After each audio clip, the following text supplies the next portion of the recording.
Live tonight from the Bristol Motor Speedway dirt track, we say good evening, sim racing fans, and welcome to week 5 of the SimSeats Real Sim Racing Cup Series. And happy that you're spending your Monday night with us here on RaceSpot TV as always. We're alongside myself, Evan Pasoko, joined by Jonathan Burke and our producer, Hugo Luis, and this is a first in the 10-year history of Real Sim Racing, Jonathan, and in the much longer history of Bristol Motor Speedway, right? Going dirt racing on the iRacing service. First dirt race in RSR Cup Series history, and it is going to be an interesting one, to say the least, tonight. It's so unpredictable. There's so many different drivers that may have a chance to win or even get a good points day. It's going to be hard to tell who's going to come out at the end. Obviously, as well with the format, which we'll get to in a few moments, there's going to be opportunities for guys to make a run at it, to really understand the car, and to really put some pressure to get to the front and get a win and get some good points out of it as well for those that are struggling so far this season.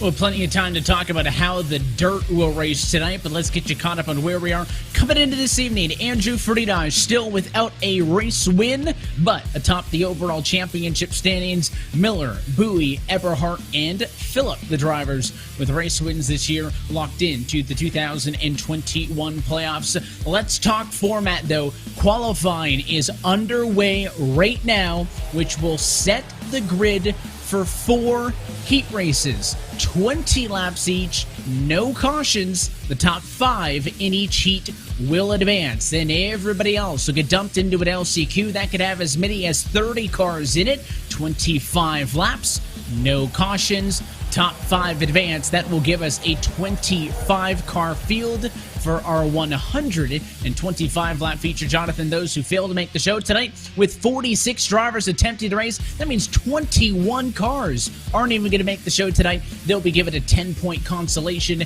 and we'll see them in a couple of weeks when we go racing at Richmond. Yeah, it's going to be high pressure, I think, for a lot of these guys, especially those guys that have been in that midfield most of the time so far this season and been hovering around that 18th through 27th slot. This is a high-pressure situation. First to do this right in qualifying and then to go out and put yourself into the main show. It's going to be really, really important for a lot of these guys, and especially those that may not have a lot of experience on dirt.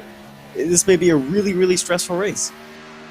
Matt Danson, that lap, you know it's not for Q because he was touching the fence. That would disallow a Q lap, so he's basically just using this as a bit of an extra practice session to get some more lap times in. But these heats, Jonathan, are going to come fast, they're going to come quick, and they are going to be very consequential. Without those yellows, it may come down to survival if you want to get into the feature, and I don't think anybody wants to be in the LCQ. No, I think the LCQ is going to be kind of a chaotic mess, and I think that's what a lot of guys are really trying to push for, you know, early, getting these good qualifying laps, getting some early heat positioning, and maybe see what you can do out front as we're getting our first heat underway. Well, let's take a look at our SimSeats starting grid. 12 drivers will attempt to race in. Pole position goes to Andrew Friedrich. Gary Sexton, making his 2021 debut, starts P2. Jaron Weinmaster, third. William Schmidt, fourth. And Eric Stanford starts on the bubble in P5. He'll be alongside Ross Cato. In the second half of our field, Kyra Kamer, Dylan Coyle in that 4th row. 5th row, Mutassi Major, Bradley Burke. In that final row, Shane Parrish and Stove Price Jr. There's a lot of some bigger names in this field, and only the top 5 advance. And it is, therefore, less than half of the drivers that are in this one have the opportunity to actually advance on and into the feature. So that's going to be a challenge inside, outside. Jonathan, I don't know if there's a strategy if you're trying to find a way to survive this. I think it's being attentive and paying attention. Yeah, just paying attention and putting that car where you need it to. We've seen in the real-life race, we've seen the races all week long on the sim, is that, like, it can go wrong pretty quickly, and on dirt, you don't have the ability to have instant reactions. You're going to be sliding a lot. You're going to feel less in control of the car, so you have to be paying as much attention as you humanly possibly can. And if something goes wrong, say at the front of this race, say Gary Sexton and Andrew Friedrich get into it, it's going to be on everyone else to try and find a way to react in the best way possible. And of course, it is not the 30-degree Bristol Motor Speedway. At the bottom of the racetrack, there's almost as many as 9 feet of dirt to chop the banking down to closer to 20 degrees to make it a little bit more drivable. Track state 15% worked in. It'll be like that for the heat races. When we get to the feature, it'll be a little bit deeper in at 20, but that track's going to work way in over the course of a 125-lap feature. So these drivers got a bit of a longer practice session earlier today than normal to kind of figure out what these cars are going to feel like on a worn out and blue grooved dirt track. We've been celebrating the 10th year of this RSR Cup Series all season long, but for the first time ever, we are going dirt racing on a Monday night. The pace truck going to dive to pit road, and Andrew Fridaj will wait for the green flag. We're racing for Heat Race 1.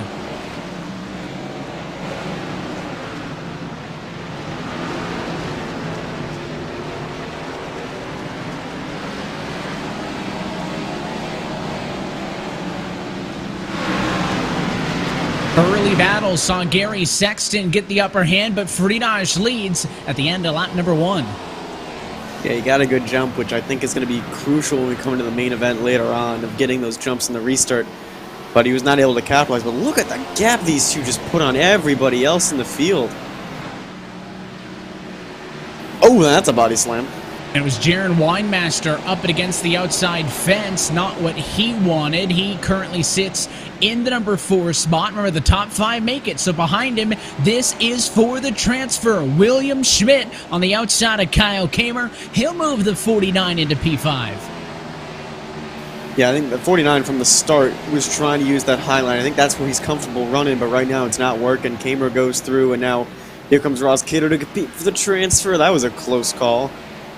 But right now, it's going to be these 3. It looks like Bradley Burke is just outside the picture at the moment. There's an onboard look with Ross Cato. I see slow Manazzi Major not going to be making it through in this one. Cato needs one spot. A bit of a touch to the bumper that time as he's putting it to Kyle Kamer in 5th at the moment, working lap 5 of 20. It's a bit of a touch. A little bit more than a bit. But we ain't seen nothing yet. They're going to be using that bumper a lot tonight. Cato to the outside. Kamer a small bobble. Can he rim ride it in 1 and 2? Yes, he can. What a pass. Ross Cato as he goes to 5th. And that is huge, especially now since it looks like he has a big head of speed. It's almost put a second on Kamer, and this is a really safe place for the 12th car to be.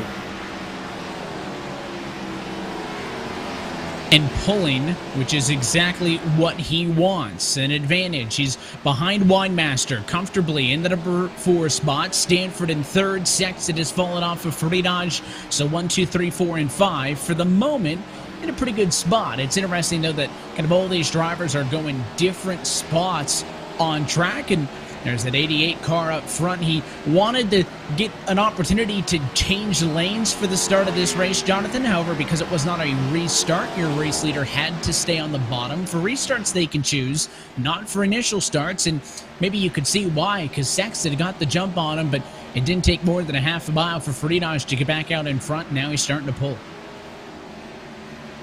I mean, to be honest, it comes as no surprise to me, because when you're looking at, we can actually see the iRating and the licensing of everyone's dirt in the field. You give the highest rated dirt driver in the field is that 88 machine. So I'm not surprised up front. I am surprised at how well that 13 is going on. He was able to challenge Fridaj for those first few couple laps, and it's fallen off a bit, but a solid 2nd place right now. I'm going to watch for that 13 later on, as these 3 may have a few little things to say before this race is over. Well, the battle for 6th is not enough to go to the feature, but it will give you optimal track position for the LCQ, and Kamer's going to get turned. He got some help from Bradley Burke. Burke may have gotten a 2nd shot there, as that was the 49 of Schmidt into him, and just as I was talking about Kamer's P6 being a good spot for the LCQ, it is not what he wanted.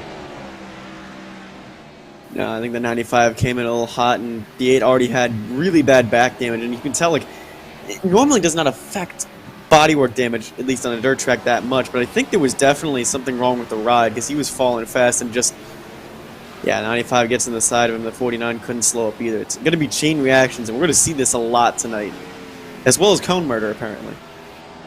Yeah, we'll have plenty of that, I think, as well, and that's a tough break there again, just because the LCQ being 25 laps isn't that much longer than this heat, so you really don't want to have to do a ton of work in it.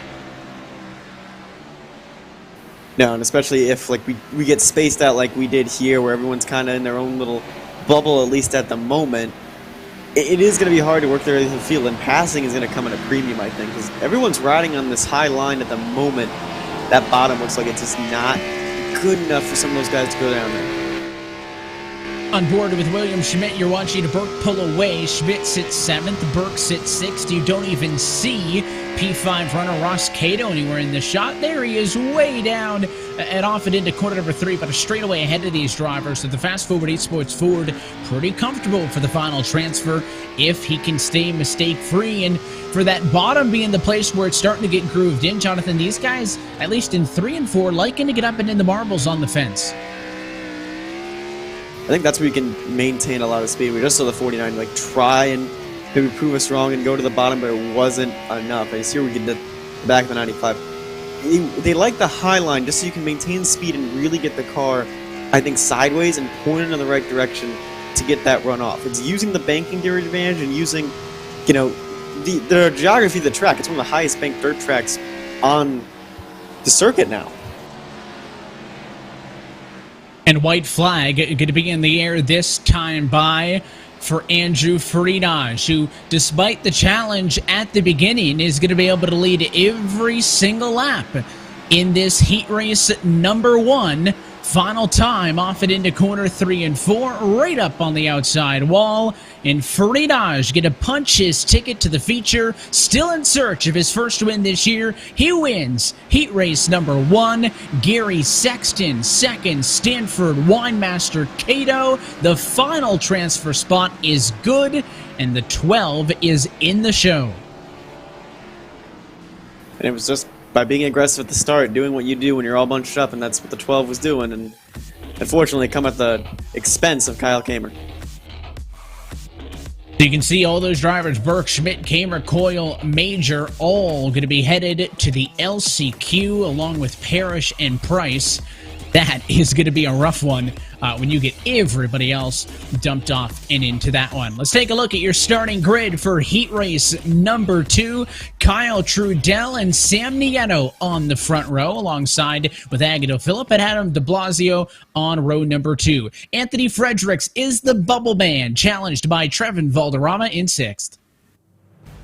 In the second half of your field sees Rhett McBride in the 15, David Washington in the 98, 7th and 8th, Grant Davis and Steve Durham 9th and 10th, and then Nick Mara and Michael Kaczynski rounding out the field as well. Look top to bottom at your SimSeats starting grid for this one. As always, tonight's coverage brought to you by our friends at SimSeats. Encourage you to go online to sim-seats.com to learn more information about their high-quality, made-in-the-USA driving simulators. You can get everything from motion systems, complete turnkey iRacing packages, and even custom fabrication if you want. Proud title sponsor of the 2021 SimSeats RealSimRacing Cup Series. So, even with the yellow flags off in Heat Race 1, Jonathan, it wasn't that crazy. We saw Kamer get turned, but other than that, 20 laps was enough for them to play nice and spread out. Yeah, and I think there was a bunch of single-car little crashes at the rear of the field, but for the most part, everyone's okay. I'm worried when that last chance qualifying comes around. We put, 27, almost 30 cars in one field, no cautions. That's going to be a little chaotic, especially since there's only 5 transfer spots in that whole field. A very different challenge. There's a lot of big names outside of the top 5 in this second of 4 heat races. Pace Truck going to dive down to pit road. The number 7 car, Kyle Trudell, has to wait for the green flag to fly. We are racing for heat race 2 at Bristol.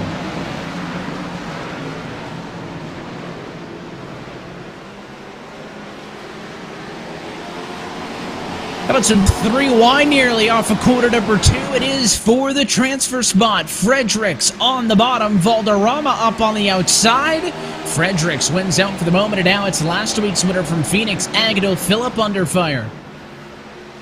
Yeah, some of these guys are driving it in deep. Phillips hit the wall already twice, and he might hit it a 3rd time for good measure. And it's going to get close here towards the end.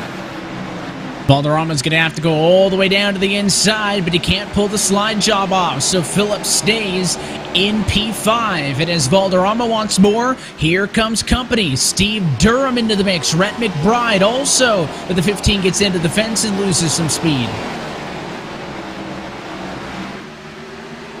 Yeah, you can't be doing that. You can't be getting too much on the fence and really losing your lap time, because the problem is getting the fence on asphalt, you can lose about a 1, maybe 2 seconds a lap, depending on how hard you hit it. Here, you can lose all your momentum and lose tons of time on track. And I think all the cars that are chasing Agnell Phillip are probably faster than him. They're overdriving, though. You look off of the back.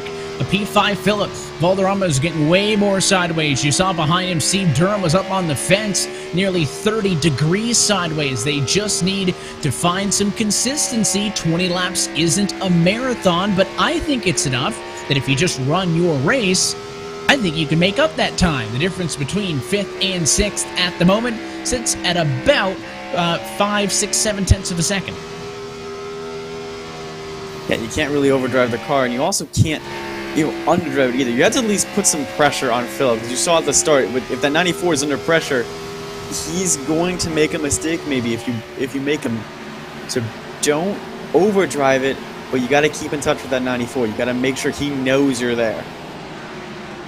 And I think Anthony Fredericks may be somebody else who needs to be sweating here, because when we talk about the bubble being Phillip right now, Fredericks getting caught by both the P5 and P6 cars as you look off of the back of his Detroit SimSport entry.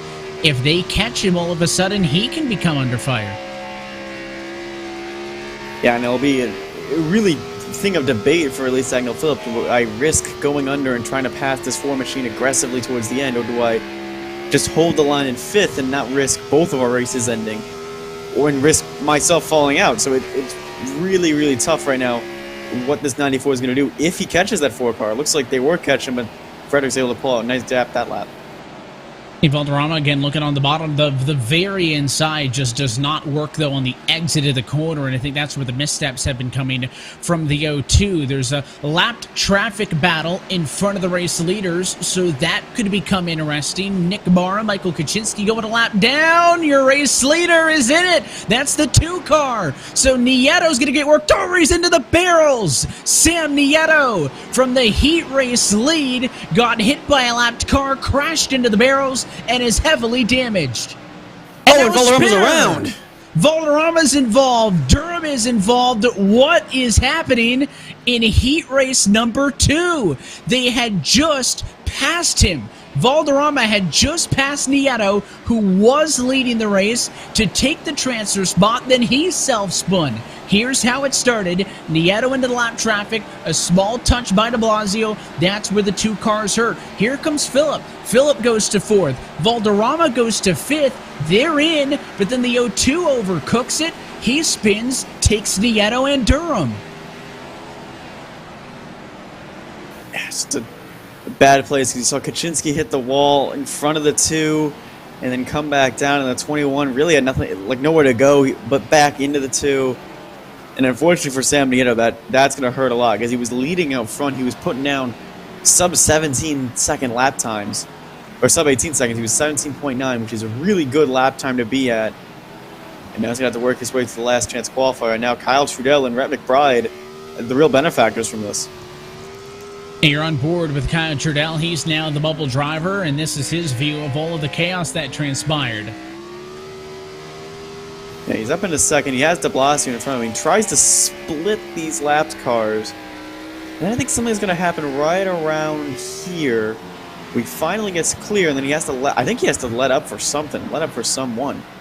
You can hear it bogged down. I mean, try to make that inside work, right? And unfortunately, so through all of that, Valderrama upset that he self-spun it, and there's a crashing car in the pit road. Michael Kaczynski is done. Valderrama quit the session. He's loading back in. That's a bad move, Jonathan, because now he was probably a car that was borderline the transfer, because he didn't finish out this heat. He's going to be dead last for the LCQ, making it almost impossible for the O2 to advance. Same thing with Kaczynski. Toughen this one out. Get an extra spot. That translates to an extra 4 spots on the grid.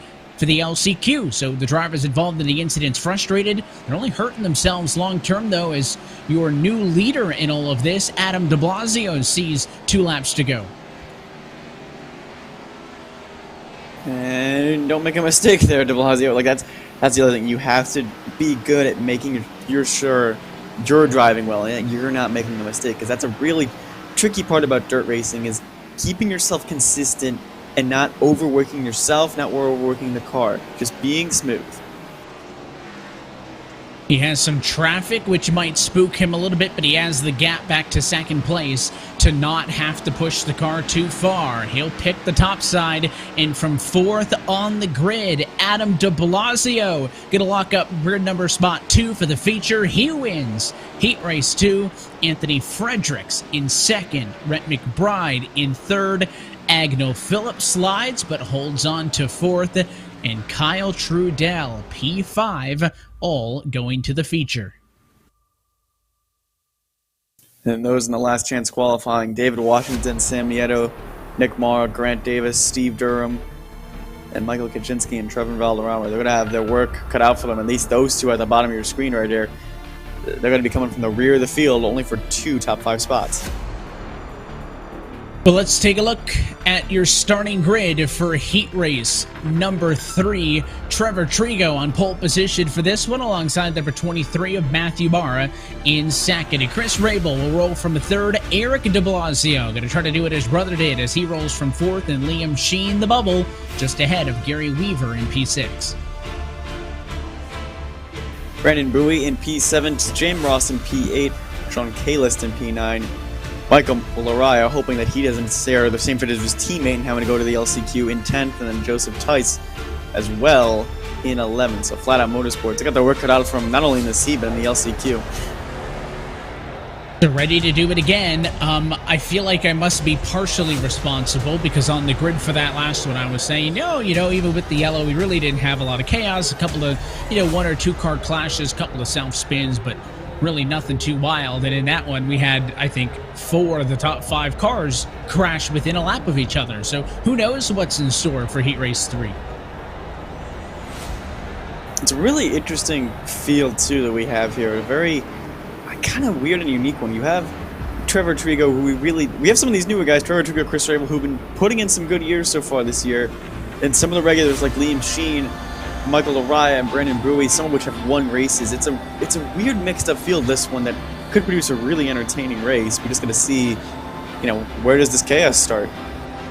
Hey, Trevor Trigo just on the bubble of a playoff position. Playoff points sit 17th at the moment. A race winner from earlier this year in the Daytona Duels, but not a race winner in a points race, so not locked in.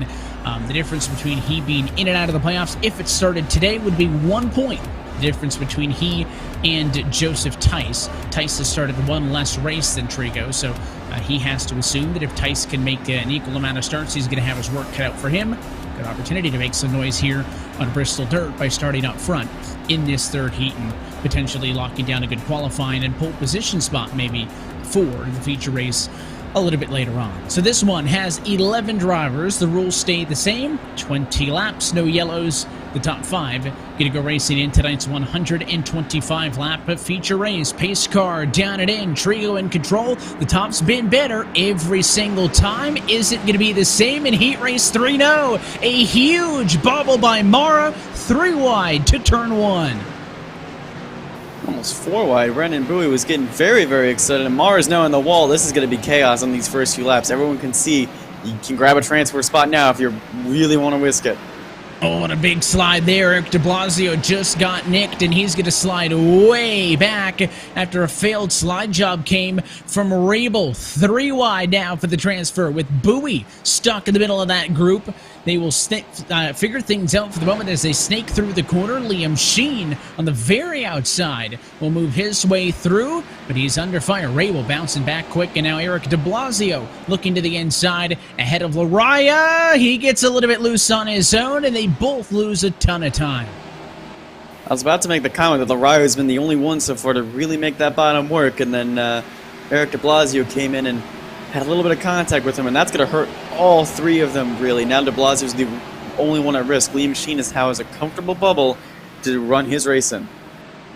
And de Blasio has been all over the place. Started 4th, fell to 8th, now back up into position number 5, and you can see him just off of the back of the P4 car in Liam Sheen for Total Downforce Racing, who started as the bubble driver. P4, though, may not be safe because I think de Blasio is looking for a better spot on the grid for the future. He's not content with being just okay, as 4th and 5th pull more and more on P6s.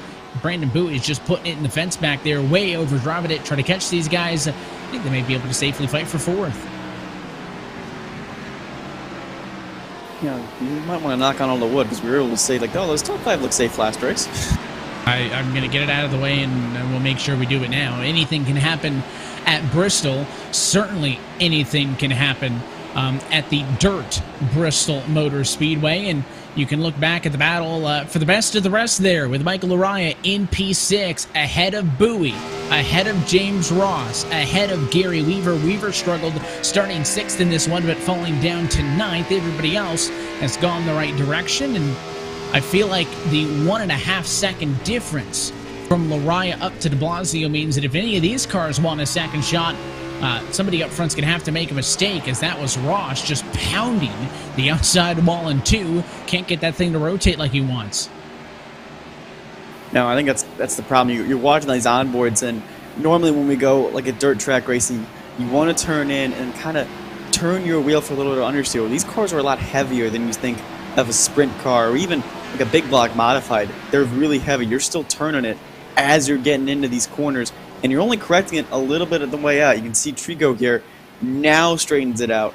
He was turning the entire way through the corner. So it's a bit of a challenge, because even those that are probably experienced with dirt track racing, they're kind of thrown into a little bit of mystery here, because this is a type of car that really hasn't been. The only type comparable to this is maybe a street stock.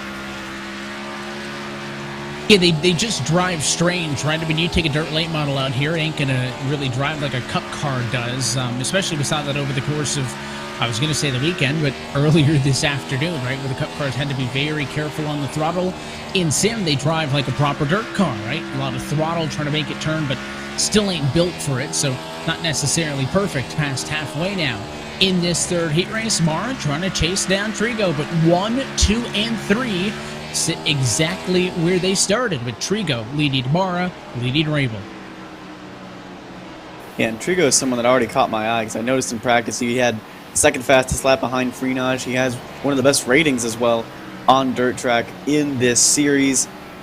And again, this is a guy, he's been consistent. This 37 car, we haven't talked about him much all year, but he's been really consistent. This is a race that, obviously, if you're experienced at dirt, if you kind of get a feel for it, you really know what you're doing. But we can ride on board now the 29, and just look how much wheel input you're doing. Like, you're never sitting still in this car. You have to put it straight mid-corner, turn back into it, turn out of it. It drives it looks like it drives more like a proper dirt car here than it does in real life, thankfully. But it's still a handful. I mean, you can see it too. I mean, all the wheel that he's got to give it. The hardest thing with these cup cars, right, is getting the back ends to actually step out. They're able to do it now. We can already see all that blue groove coming in. All of these heats are having the track reset to 15% track state, right? So there's almost no blue groove there. It's going to reset for Heat Race 4, so they are all racing their heat on a same playing field. Heat 4 is not vastly different than Heat 1. But as we get later into that feature, Jonathan, and this track really rubbers up, you're not going to be able to get them sideways. You're almost going to have to drive like an oval track. Hold the bottom and don't kick it out too much, because that rear end grip's not going to be there. Yeah, that's kind of what we saw in the real race earlier this afternoon, is that, like, when it got so rubbered up on that bottom, it was like, okay, well, now we can run the bottom. It almost looks like a traditional Bristol race, just if we took negative downforce on the car. But this is interesting. Laraya has caught de Blasio. I don't know what has happened to de Blasio, if Laraya has just turned on the Nitrox boosters, but here comes his 44 machine at the last second. This is for the final transfer spot. De Blasio holds 5th. Laraya from 10th on the grid up to P6. He wants to steal this one with 2 laps to go.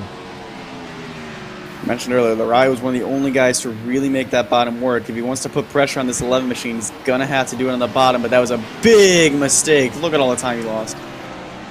He messed it up on the inside of 1 and 2 where he lost a ton of time. White flag in the air at the front for Trevor Trigo. He is checked out, and he will hold a picture-perfect record in Heat Race 3 and a clean car through 20 laps. Checkered flag, and Trio wins Heat Race number 3. Matthew Mara gets second. Rabel holds off Liam Sheen in a battle for third and fourth. And behind them, de Blasio does enough. It's that final transfer spot in with a P5 finish. Yeah, Lariah had a dive down to the inside and just didn't work out for him. He's going to have to use that LCQ as a chance to maybe put this car in. James Ross, Sean Kalis, Brendan Brewy, and Gary Reaver, the top 10. I don't think Joseph Tice. I didn't see Joseph Tice out there at all, so I think this is just the only 10 we have.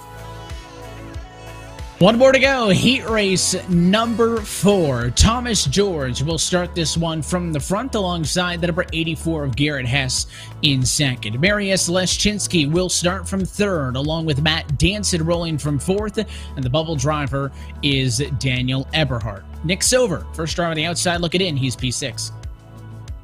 Steve Soa for Subpar Racing in 7th. Michael Mosier, his teammate in 8th. Joe Yakes in 9th. Daytona 500 winner Jeremy Miller in 10th. And Sean Casto lining out in 11th. Again, another field that's kind of a little all over the place. We have these championship contenders, Daniel Eberhardt and Danson, some regulars like Miller, and then some guys that have just been having some good seasons, the guys that have been struggling. It should be an interesting one.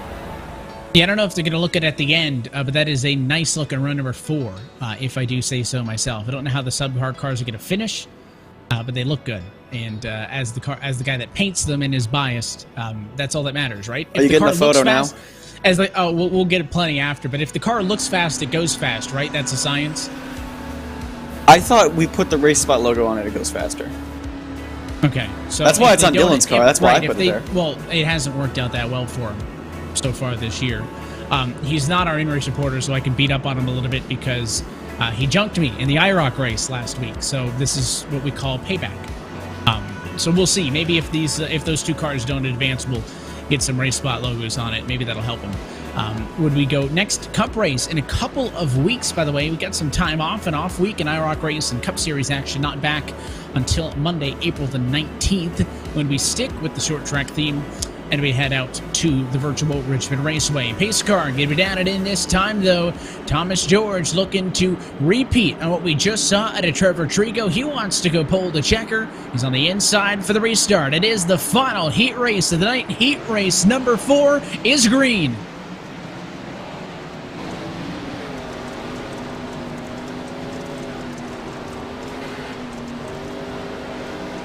Oh, and a spinner on the inside. I think that's silver, right? There was a couple. Soa's involved. The Yakes is involved, but it started with Miller and Silver. You're right. So that takes 4 cars out of it just like that. And now you'll have Hess leading, Leszczynski and Eberhard second and third, Thomas George and Matt Danson fighting for 4th and 5th. Thomas George has dropped like a rock. This non-car just didn't go, and that's what partially caused this stack up. The bottom line didn't go, and then Yakes into him, Soa in the middle of it, and Jeremy Miller and Nick Silver, really nowhere for those two to go either. And now Castro, who started last, is sitting in on a transfer spot as Thomas George continues to struggle. Yeah, those two reminded me a lot. Soa and the other driver reminded me a lot of Kyle Larson. Earlier today, Christopher Bell got sideways. You just can't get it out of the way, right? I mean, that's probably an incident that you can't avoid at normal Bristol anyways, but definitely not here at the dirt version of Bristol Motor Speedway. So that kind of shakes up the running order, right? Eberhardt picks up a couple of spots. He goes to the number 3 spot right now. He can go forwards. If he catches Leszczynski, he can fall backwards if Danson can get to him. Casto is the bubble driver, and that 9 of Thomas George. Jonathan, bit of a slow start, but he started to pick things up. You're looking off in the back at the transfer driver. That 9 car is hunting, looking to the inside. Oof, that's a body slam and a half. And there's another 2. one. Oh. Casto into the fence, and Thomas George up and over. Mosier has to slow down as he drives into the 9, and fisticuffs between the 9 and the 52. Well, that was tempers boiling over pretty quick. I don't think that one's over. We still got 13 more laps left, and unfortunately for Castro, he's got some big damage. There goes Eberhardt way inside of the corner. Overcooked it by a mile.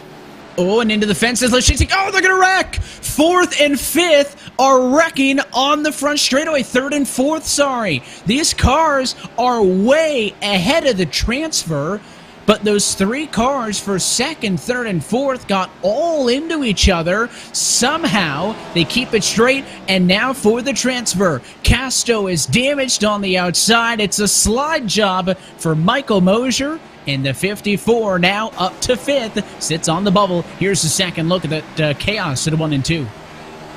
Yeah, the 9 just couldn't hold, and then I don't think Castro had anywhere to go. And then Michael Mosier flipped him back over, like the nice person he is. But now the 54 sits in the transfer spot. And by the way, it is a nice paint scheme, Evan. I will admire it.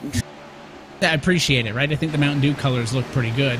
Here's a look at Matt Danson. We talked about all that other chaos. This was a 3-way battle. Leschinski was in the fence. I saw that, but right here, Danson down into the 90.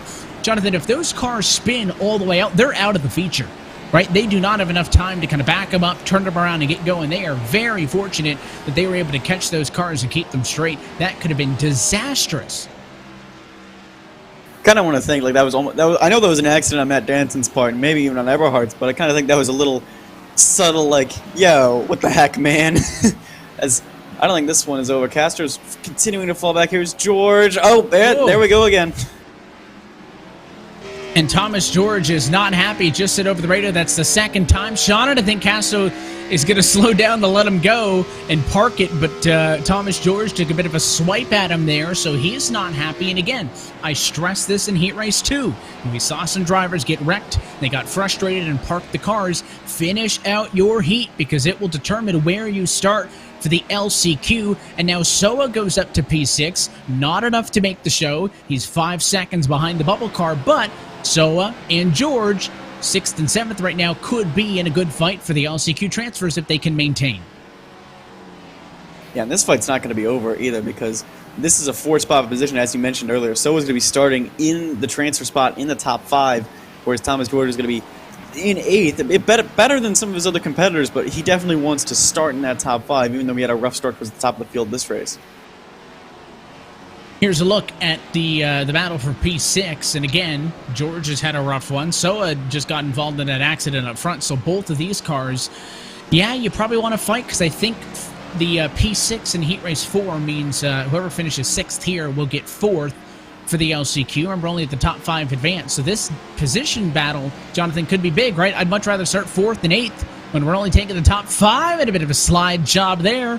How physical do they get for this spot? Yeah, these a little bit too much for the 9. Threw it away. Garrett Hess probably just pissed himself right there, seeing that 9 slide up in front of him like your that. Race leader, yeah, the 84 right in the middle, and now blowing up is Jeremy Miller.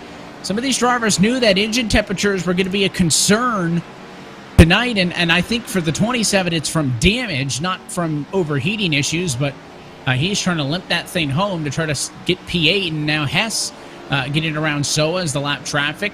Hess has had a bit of a rough one. Danson and Eberhardt, by the way, aren't done for 3rd and 4th as we look for the white flag either. Just keep your cars in one piece, boys. Just keep it nice.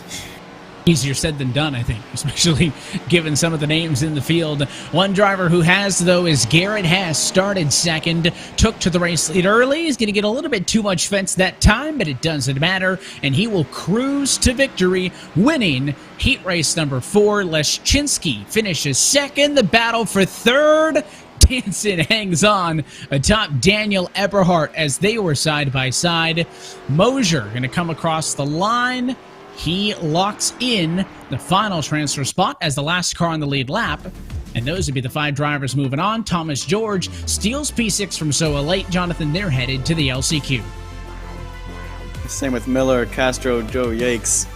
They all had heavy damage in that one. And Nick Silver as well getting taken out on lap 1. And now we head to this LCQ, and it's going to be, it's going to be game on. 26 cars, 5 Transfer positions. Let's take a look at your SimSeat starting grid. Bradley Burke and David Washington on the front row alongside Michael Laraya and Thomas George started fourth. So 1, 2, 3, 4. Those are the drivers who finished sixth in heat races 1, 2, 3, and 4. William Schmidt and Sam Nieta behind end up on row 3. James Ross and Steve Soa on row 4. Kyle Kamer and Nick Gamar on row 5. Sean Kalist and Jeremy Miller on row 6. Dylan Coyle and Grant Davis get a double up alongside Brandon Bowie and Sean Casto. Manatzi Major and Steve Durham are 18th.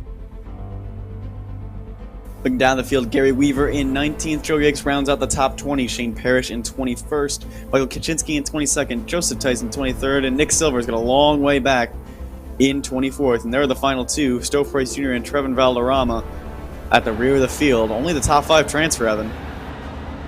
Yeah, I have a feeling a lot of stuff is going to happen in between the leaders and the guys back on row number 13. The rules remain the same. It's a little bit longer, 25 laps instead of 20. But when you more than double the car count of what we saw in the heats and the cautions are still turned off, this could get messy. Not only on the start, Jonathan, in the battle for position, but if I'm the leader, I'm worried about that even if I break away, lap traffic is going to be all over the place in this one. Yeah, it's going to be about who's the calmest through the traffic, and so far, I don't know, because here's the other thing, is Sam Nieta was already probably having flashbacks of his heat race going, oh, I don't know what I'm going to do with this traffic, and none of these guys have been towards really the front. I think maybe Laraya has got the best chance of maybe getting through since he was last in his heat.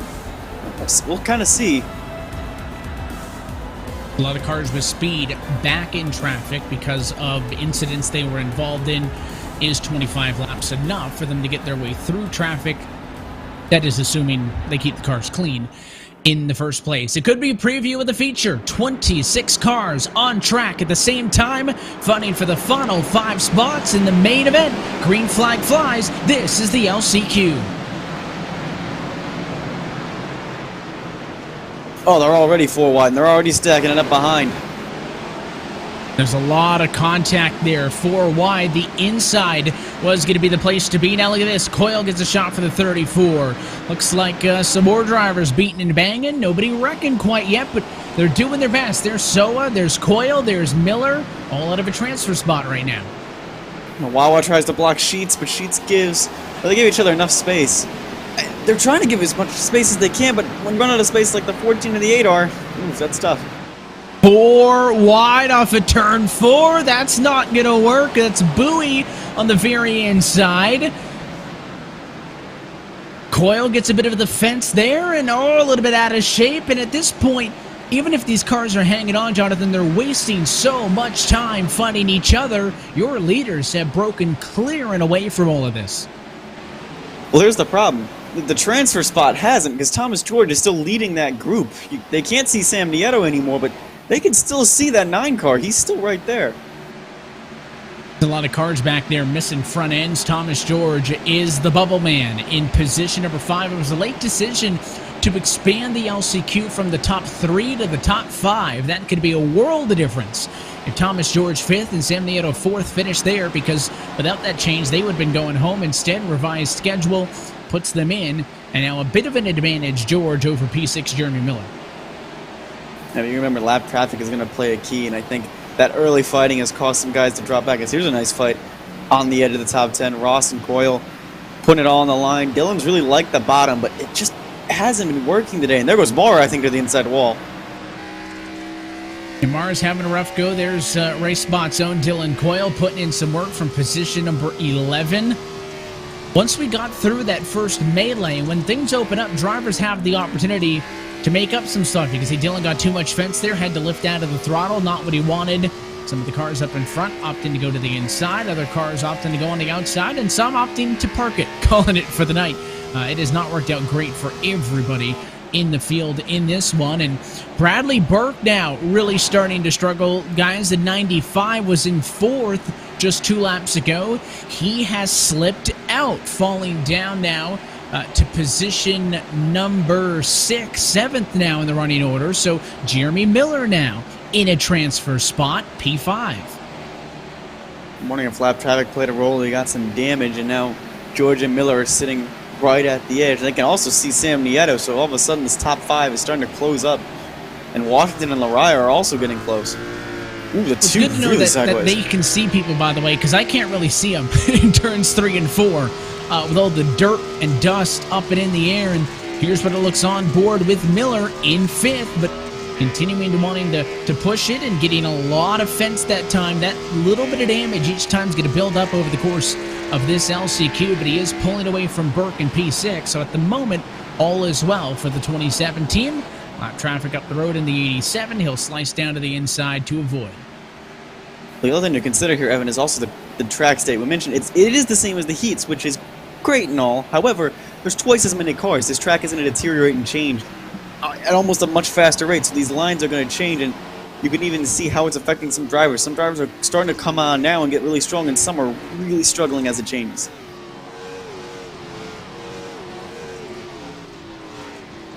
Well, like I said, a preview of the feature, right? Because 25 make the feature, 26 started this LCQ. I'm sure at least a half a dozen don't have front clips on them anymore, and tough to keep track. Oh, and a spin and wreck in turns 3 and 4. Your leader, David Washington, from first position, crashed into a spinning lap car of Michael Kaczynski. Oh, the spun two crashed all too. The way out, and the 98 car now needs to pick up the pieces.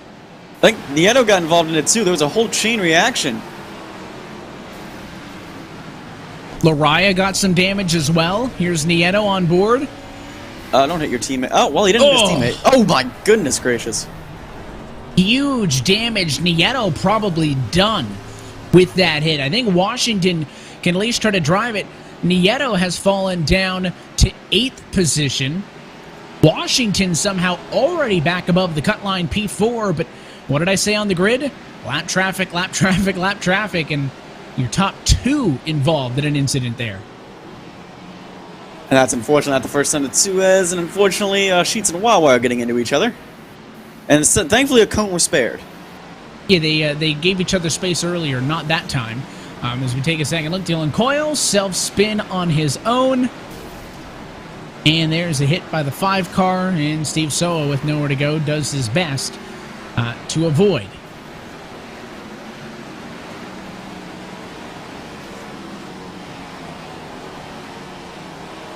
I think that's the calling it a day stop right there. But now, Thomas George, this is, I think, almost a redemption ride for him at this point, because he started on pole for his heat race and fell outside the transfer spot and has been able to at least get back up into the top group here. But gosh, these transfer spots are going to come few and far between. Washington got back around Schmidt, but how long is he going to be able to hold it? This is the bubble, right? I mean, you got Gary Weaver, lapped car down on the bottom, but Bradley Burke is 4th. David Washington is 5th, and William Schmidt needs one more spot. Don't count out Nick Silver either in 7th. He is just about 6 car lengths back should something happen between Washington and Schmidt, and that 49 car is hanging it all out, trying to find something. Yeah, he wants to go to the bottom, and the track is nice and rubbered up a little bit up top, so maybe there's some speed down there. The 49 found an opening, gets into the wall, gets Silver Steve out of him, nope. And so Robin's racing, though. They continue on. All the way on the inside, but he doesn't have the bite off of the corner, so Schmidt going to come by high side, take that spot right back to P6 and repeat. David Washington is parking that number 98, Jonathan, in the preferred line up top, so he's going to make Schmidt or Silver go to the bottom and put a slide job on him if they want this to get done. I think the more unnerving thing is Bradley what's Burke damaged with that 95. in 95 is damaged as well, and now he's sitting in the transfer spot. So all of a sudden, this becomes a 4-way battle. He gets into the fence, so Bradley Burke slipping quickly. Schmidt may end up in 4th by the time this thing's all said and done. He'll slide. Silver way to the inside. What a move by the 3 car. And at 3 laps to go, it is William Schmidt up to 4th, and Nick Silver now, the bubble driver P5. He's not done yet. Tries to slide the 49. I think now that bottom's coming in. I think we're now seeing that top is too broken in. I think the bottom's the preferred place to be, and Nick Silver's showing the power of it. 95 and 98 are tussling back there. Yeah, they're taking each other out of this one, and that opens up the door for Steve Durham. Durham going to put a slide on Schmidt. Now he's the bubble driver, P5. White flag this time by. All these two have to do is hang on to it. But William Schmidt, he had that 4th position 2 laps ago. What can he do? Michael Araya is out in front. 2 of these 3 cars, though, in the battle for the transfer will make the show. Laraya takes the checkered. He wins. Miller is 2nd. George is 3rd. What happens here? Steve Durham will hang on to 4th. It'll be Nick Silver in 5th. And just running out at the end was William Schmidt, who goes home in position 6. What an end to the LCQ. I think we thought it about lap 13, like, oh, these top 5 broke away. That's gonna be fine. And then all of a sudden, that track just wore in completely, and really changed the game. Well, that's a look at your results. So Schmidt, Washington, Burke, Ross, and Kaitlist all go home. All of those drivers will be awarded a consolation of 10 points. And so will everybody else through the 26-car running order for the LCQ. So with all of that being said, now it is time for the main event. 125 laps on the board for the feature race, the SimSeats Dirt Race at Bristol. Good trackside. Take a look at your SimSeats starting grid. Your heat race winners make up the first 2 rows. Andrew Faridaj and Adam de Blasio on the front row, with Trevor Trigo and Garrett Haas 3rd and 4th, Gary Sexton 5th, and Anthony Fredericks in 6th. Matthew Mara in 7th, Mariusz Laczynski in 8th, Eric Stanford in P9, Brett McBride starting on the top 10, Chris Rabel in 11th, and Matt Danson in P12. Darren Weinmaster will start 13th, and Agno Phillip will start from 14th. Liam Sheen and Daniel Eberhardt going to double up for row number 8 alongside Ross Cato in 17th and Kyle Trudell in 18th. Eric de Blasio in P19, Michael Moser right on the edge of the top 20. Michael Laraya in 21st, Jeremy Miller 22nd, Thomas George 23rd, and Steve Durham 24th. And Nick Silver, P5 in the LCQ, gets his own row, 25th at the back of the starting grid here from Bristol. So this now is a whole new challenge. The cautions are on. We are going to have plenty. Let's accept that now, Jonathan. This is going to be a rough one. We're going to have race starts, and it is going to be a worn-in track. Enjoy the way it looks now at 20%. It's going to be old Blue Groove by the time we're done, and probably before we even get near halfway in this race. So how you drive this track is going to change drastically over the course of the next 125 laps. It's also going to depend on the cautions. It's going to depend on tire wear. I'm not sure, Evan, if you noticed in practice a big change in tire wear. I know in real life we've had a bunch of tire wear issues.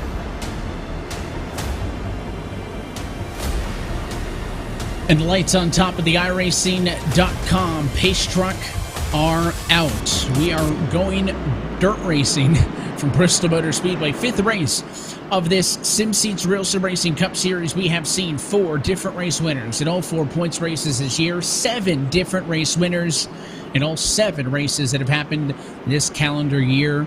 And the guy up front, your 3-time defending Cup Series champion, Andrew Faridaj. If he could win it, he's been the best car all night. Topped practice. Easily took home the win at his heat, and he's got the pole position. He's still looking for a win. He could become the 5th different points winner in his mini weeks. The pace car is down and in, and the field is in the hands of Andrew Faridaj as we say, let's go dirt racing at Bristol.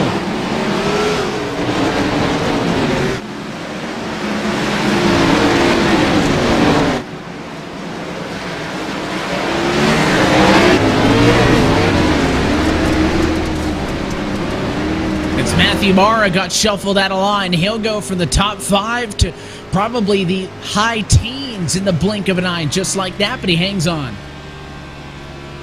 Yeah, that's going to be some serious damage, though. There might be a bit of steering. You can already see he's having a lot of difficulty steering that car right now.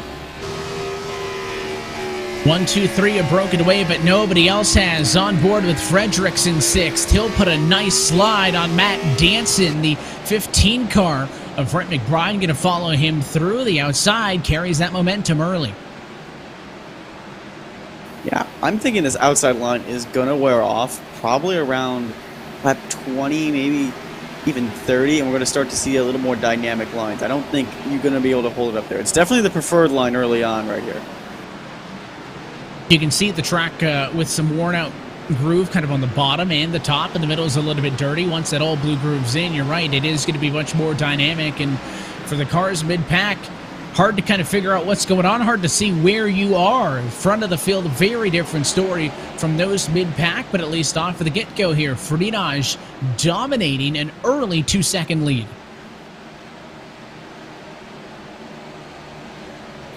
And when you get that clean air and out in front, you have no traffic, you might as well just put those fast laps down, and that's exactly what that 88 is doing. He's in the mid-17s, he wants to put this gap on, I think he knows how important it's going to be to get a gap, and hopefully the lap traffic doesn't hold him up too much.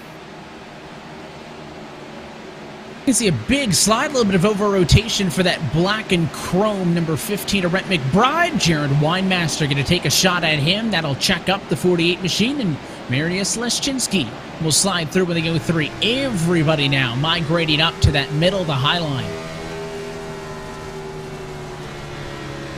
And we saw how much that traffic changed in just 25 laps. What is this going to do, especially with the new state of the track in this sim? How difficult is it going to be to drive? It looks like de Blasio's had a bit of an issue. Not going to be the only time, as you see de Blasio down to 4th. Not the only time that they will have driven on a track this dirty. Again, they had an extended practice session earlier to allow them to see what this track would look like before the track state was reset and cleaned up for qualifying in the heats, but nothing quite simulates it like the real thing when you're out there with 26 cars, and we are wrecking down at a turn number 2. First caution, but I think the 11 car is involved. I saw a bunch of cars dropping on the timing screen. There was at least 2, and we'll have to wind the tape back to see what caused this one, but our first caution comes lap number 9. Pretty good opening stint in this SimSeats dirt race at Bristol, and gives everybody an opportunity to maybe come get some repairs if they want. But again, pace laps are so short that I feel like most of these drivers are going to swallow whatever damage they have. Let's take a look. You're looking at Eric de Blasio. He was running in 14th at the time.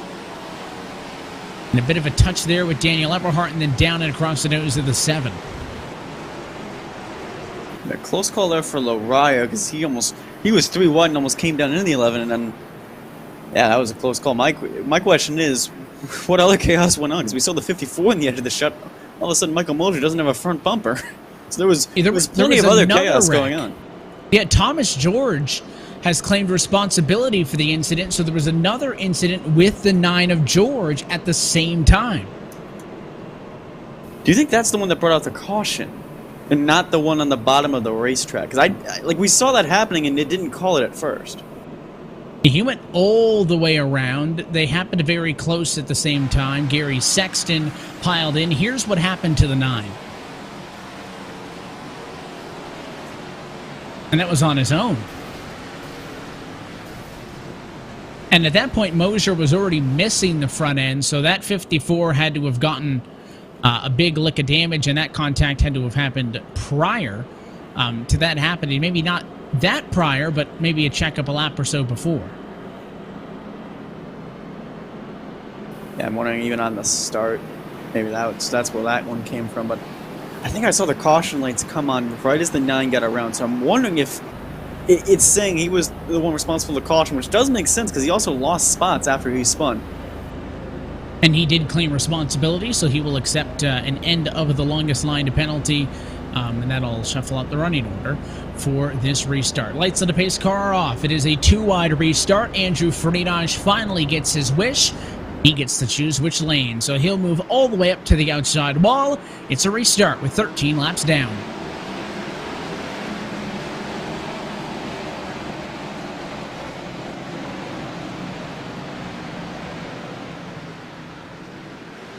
Oh, look at her stack him up in the midfield. I think Rabel just got body slammed to the outside wall. Somebody wasn't happy with Mariusz Leszczynski, and we are 5 wide down the back straightaway and into 3 and 4. Oh, and there's a stack up. I think that was Sheen. Oh, Danson's around as well. I'm going to be surprised if there's not a car clean. Danson spins. Caution will fly at lap number 15. What a rough night. The 05 car made it to the feature, but almost identical to Thomas George. I think that was on his own before other cars piled in.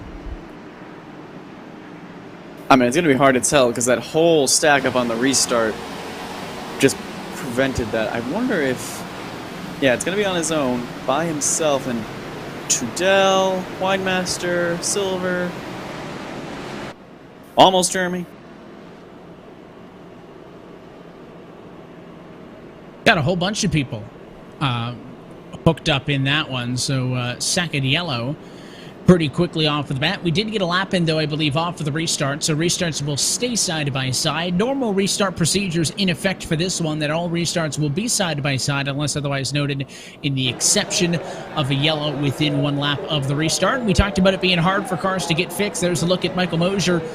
No front-end replacements for the 54. It was a nice-looking car, Jonathan. I'm happy you got to see it before it got torn up, but that's a tough thing at Bristol, right? You can sit down and get damage fixed, but you're going to lose multiple laps, so you can't get that thing fixed all that well. Now, it also depends, like, what kind of damage you took. If it's just kind of bodywork damage, especially on a dirt track, you can survive with it for a while, but if it's any kind of steering damage, I think that's the most critical part. I think if you get some rear damage, you can even live, even if it's suspension-wise. But any sort of steering is going to change the way you drive this course and really going to change the way your race goes. And especially so early on in this race, we don't even have 100 laps to go yet. Yeah, a long way to go. And again, if you get a green flag run-in, laps are going to fall off pretty quickly, right? You get a lap times averaging, in the kind of low 20s as we kind of work into the run, and you get a little bit more consistency in them, maybe.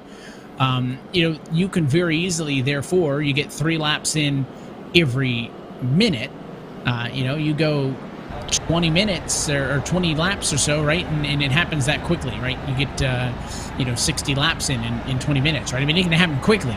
That is, if you can get through it. And of course, the hurdle is always getting through the first 5 laps. Every restart's going to be crazy. Every restart's going to have a checkup. If you can get through it and drivers can spread out, like we saw in the heats in the LCQ, when things single file out, drivers can make moves to advance their positions. There's no surprise that Fridage wants the top side again. This time it'll be 19 laps complete from Bristol.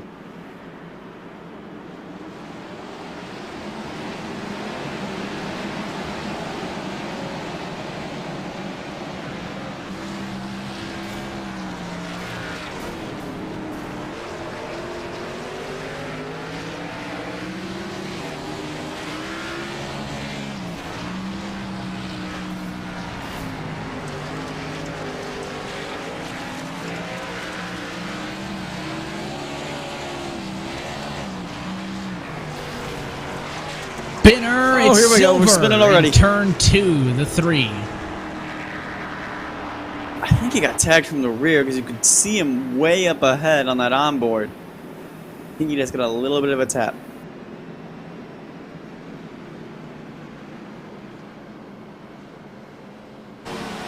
And we'll see, did Silver have some help? Oh, yeah. Oh, yeah, that's a help and then some.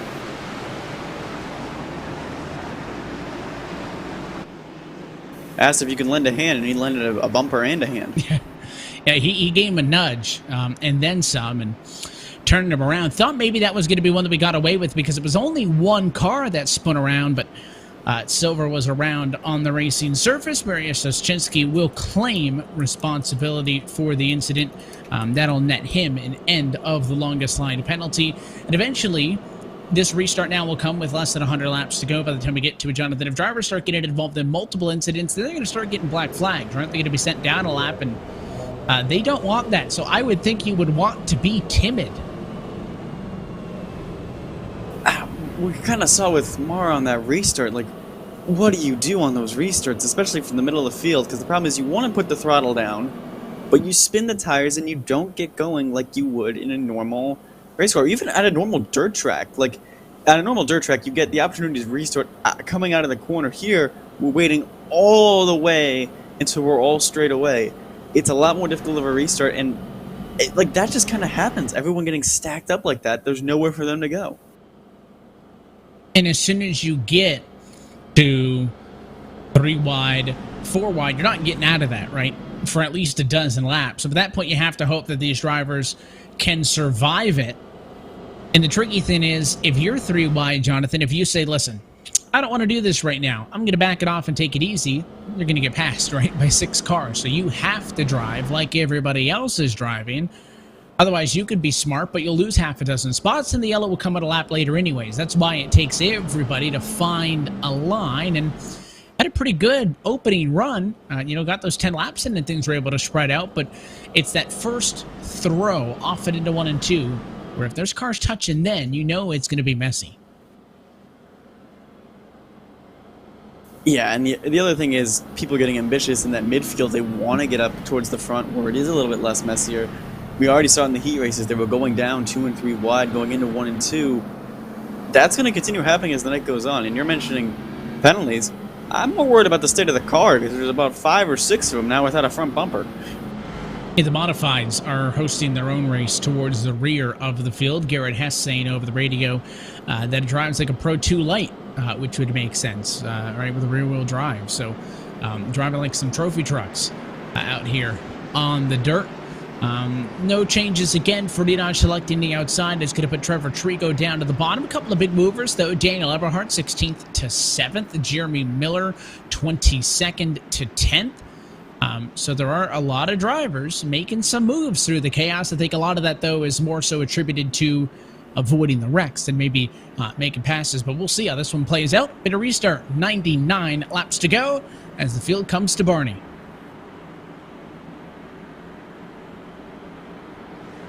Green, green, green.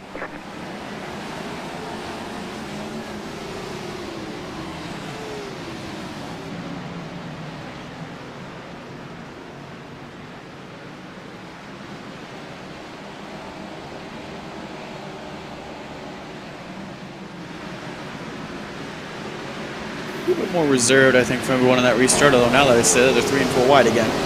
And jinxed it. Winemaster into the wall. Miller in it. And a caution. You had to say it. You just couldn't let him get off the corner and get to the line. You had to say it.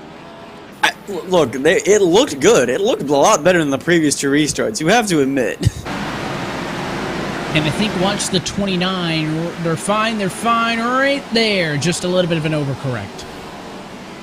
You know how lucky Michael Loriah is from that, because he could have been caught up in that in a heartbeat. Chris Rabel claiming responsibility for the incident. He is the driver of the number 29 machine, so that will net him the end of the longest line of penalty. 4 different drivers have claimed the incidents thus far. I mean, that's good, at least for penalty points and for you, at least, that everyone's claiming things, and you don't have to go back and do a race review later. Yeah, saves a lot of time, post-race, certainly. Well, it saves a lot of time and effort later, because then these drivers are going to be anxious if they're getting reviewed for anything. But yeah, watch this. Like, Winemaster's into the wall, the 44 has to check up, and then... how did Loriah not get involved? Well, one car like up the road, he would have been Winemaster, he would have been in it, so Loriah was very fortunate that the C's parted there and he was able to get through. And Winemaster really down the road for lengthy repairs. So is Chris Rabel. Again, they both need to try to walk that line of trying to stay on the lead lap. Rabel will do short service, stay on the lead lap. Winemaster's at the point where he's going to keep it down pit road and go some laps down to get repairs. Only Matt Danson has gone to the garage thus far. Kyle Trudell is a single lap down here, and Winemaster is 2 laps down. There's a look at his 48 car on pit road, 24th position, and again, Danson to the garage after his earlier incident in this one.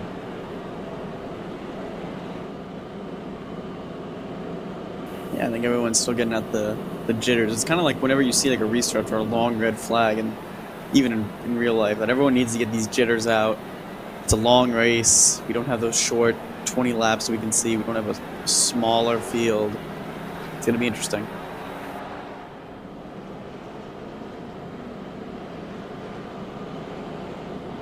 And for a moment, I thought maybe Andrew Friedrich had lost the race lead. No, that's lapped car Jeremy Miller. He is the last car, technically not a lap car, he's the last car on the lead lap in 22nd.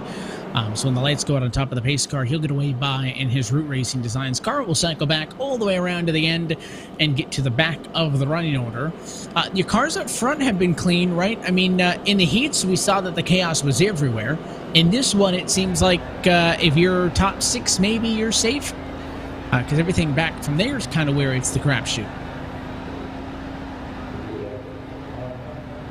It's just kind of this, like, accordion effect, because you see in these restarts, like, one guy drives it into the corner, slaps the wall a little bit, then all of a sudden everyone's in scattering. And that time, and not to put a blame on it, it was like the 15, McBride's trying to get in, trying to pass Hess and Trigo as best he can. He gets in a little hot, hits the wall, everyone has to check up. And all of a sudden we're 3 and 4 wide down the backstretch, and that's where the chaos kind of starts. So it's just a matter of everyone just picking their battles, making sure they don't send it and don't cause a major pileup.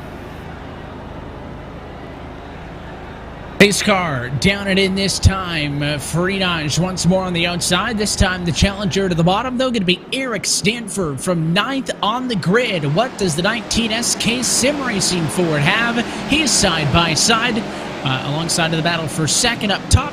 That's Garrett Hess.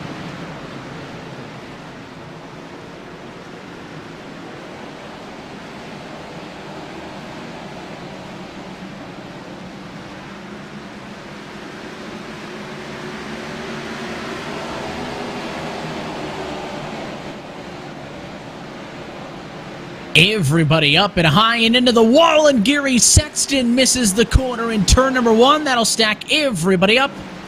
And a caution. That's the 90 of Eberhard. He's got major rear damage. And thankfully, that's a virtual pace truck, so it's not going to run him over or cause an accident like we've seen already today. They're not gonna run anybody over. No, if iRacing makes them like real entities, the pace cars and the pace trucks, that would confuse everyone. And it would lead to havoc. You'd have a John Hunter Nemechek situation where the pace truck is hitting people under yellow. Daniel Eberhard gets involved, but it starts with Sexton. Right there, the 13 just stops rotating, and when you lock up the brakes, Jonathan, all that's going to do is put it straight into the wall, and the driver in the way was Daniel Eberhard. He's the victim. I mean, it's a good job for everyone else to avoid him, but heavy damage now on Mara's car, and again, like it stops rotating in the middle of the corner, especially in corner exit here at Bristol, regardless if it's dirt or asphalt. Everyone's kind of coming back to that same point. Everyone's funneling down to those straightaways, so it's hard when something goes wrong. For like, where do you go?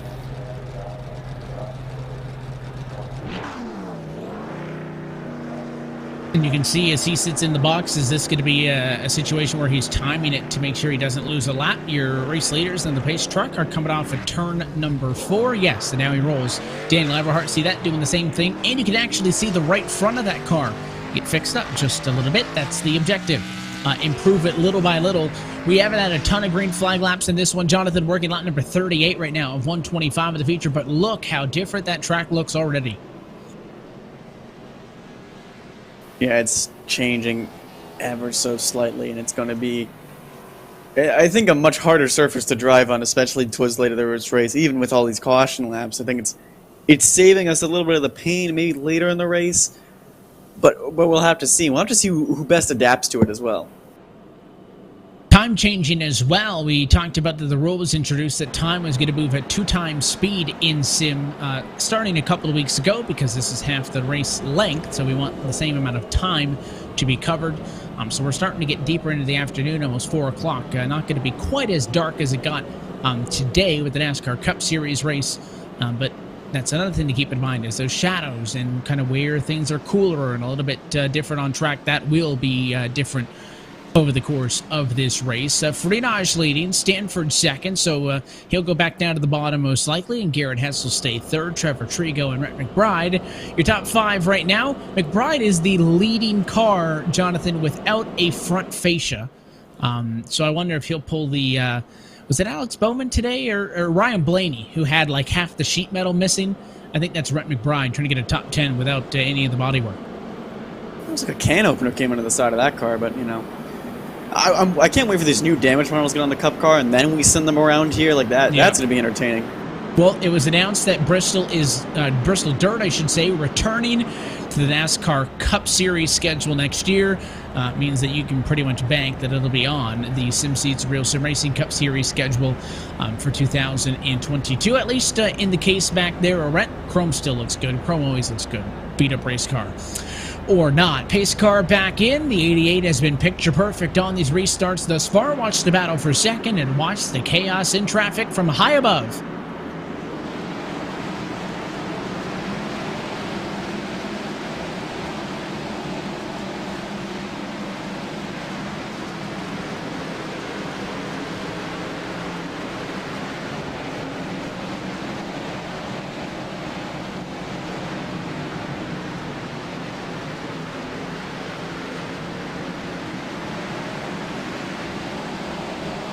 Good save from Cato to save a caution, keeping that thing straight, but now he's going to lose a ton of time.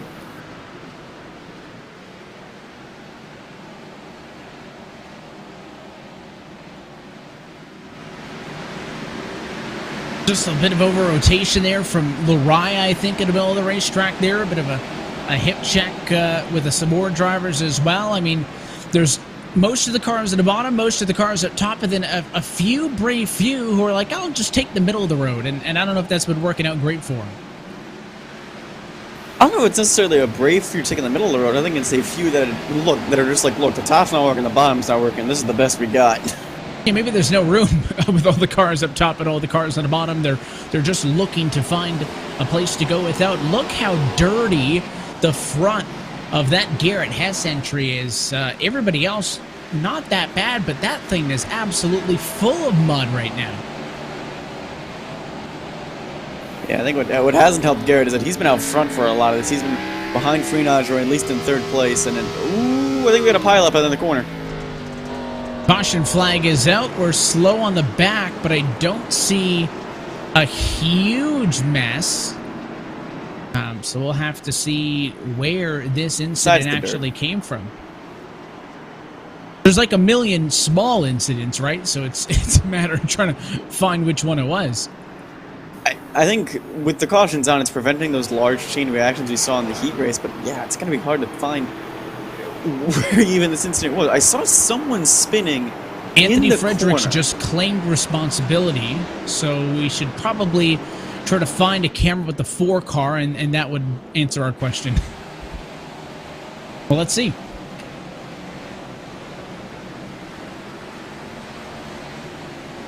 Well, yeah, that answers our question. And that's why we didn't see it, because he went all the way around and kept on driving. The 9 machine got a bit of damage. I think Daniel Eberhardt was right in the mix as well, but everybody honestly pretty disciplined in checking up and not totally barreling through him, but enough of a spin for that automatic yellow to come out, and Fredericks claims responsibility. 6th different driver to claim responsibility in our 6th different caution so far. So it is not a troublesome few. Jonathan, this is a race that is challenging everybody in the field. Write a long post-race report. Yeah, it'll take a couple of pages for these drivers probably to read through it and whatnot. And you know, there's already a couple of drivers who were on the border when you talk about you know, having some issues. Jeremy Miller, Joe Yakes, both with 3 penalty points. They have been clean thus far, but you know, if you get to 6, you're parked for a week, and it's very easy for those to add up. So.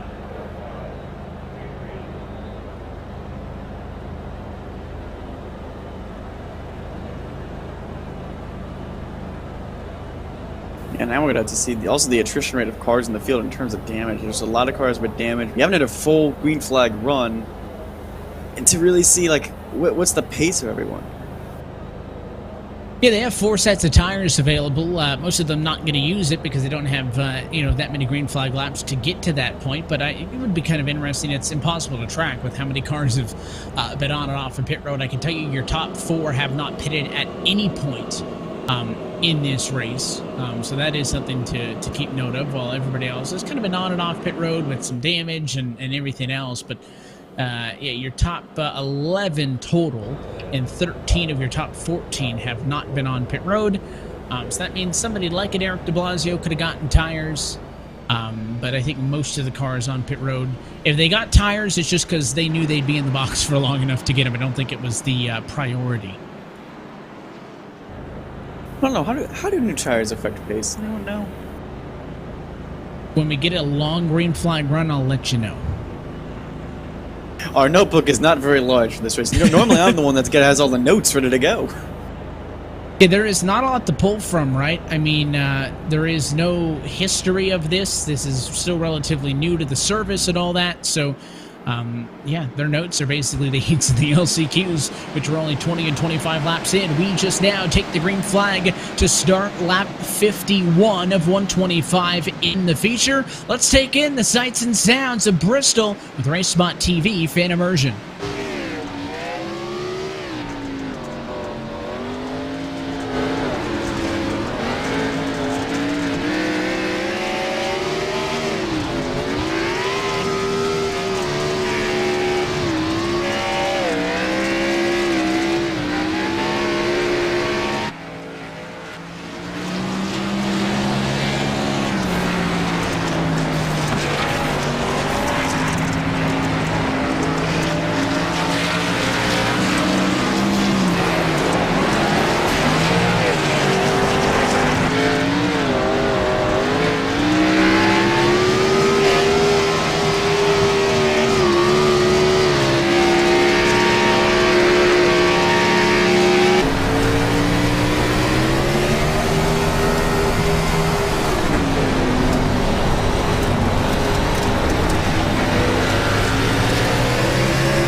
It's Liam Sheen into the outside wall, and I'll tell you what, it is one thing, Jonathan, to say that it's a battlefield, but it is another thing to experience it firsthand.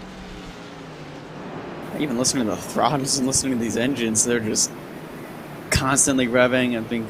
I'm almost thankful we haven't had a long green flag run, because the amount of times I've seen a car in the red, in the rev limiter, makes me a little scary. Yeah, well, they were talking about temps, and if you were to be green for long enough. Take a look at what happened with the one machine of Liam Sheen on his own in turn number 1. And then crammed by Nick Silver for good measure. So now there's severe front end damage. There's going to be no front ends remaining by the end of this. Andrew Freenot is going to win the contest for cleanest car. Yeah, I know, right? And he hasn't even had to have the lap traffic to get into it yet, but I think that's the third time that we've seen a self-spin on the same spot in one, where it looks like if you get into the slick stuff in the middle, it just goes around so quick. We saw it happen to a handful of cars, Sheen the latest. Yeah, that's not the first time we've seen someone spinning on their own, especially in the top groove. And as the race goes on, maybe there's more marbles up there, maybe it's a bit trickier to get through as well. Liam Sheen claims responsibility, so he'll go to the end of the longest line. He'll be there anyways because he is sitting and waiting on a wave around. And we talked about Matt Danson to beat out of this race earlier. Jaron Weinmaster has gone to the garage. So has Agnell Phillips. So 3 drivers out of this one as we close in on the halfway point from Bristol. And the other 22 still on the lead lap. To your point with those onboards, though, it's all the redlining that you were talking about there with these guys in the corners. You understand why they were concerned about temps. Fortunately, in a way, I suppose, no long green flag runs, so I don't think you're getting hot enough to get there. But yeah, they're working them pretty hard. Yeah, and you have to steer with the throttle when you're doing a dirt track as well. When you're seeing how you know, aggressive. You have to be on the throttle coming out of the corner. And then you need a lot of speed as well to make passes or even maintain a high position. So, yeah, the rev limiter getting up is almost worrisome for me for a few guys, especially those with front-end damage and those that have been getting into people. I think for these front 4 or 5, they're okay, but from like Michael or I on back, anyone who's had any contact, I'm really, really concerned.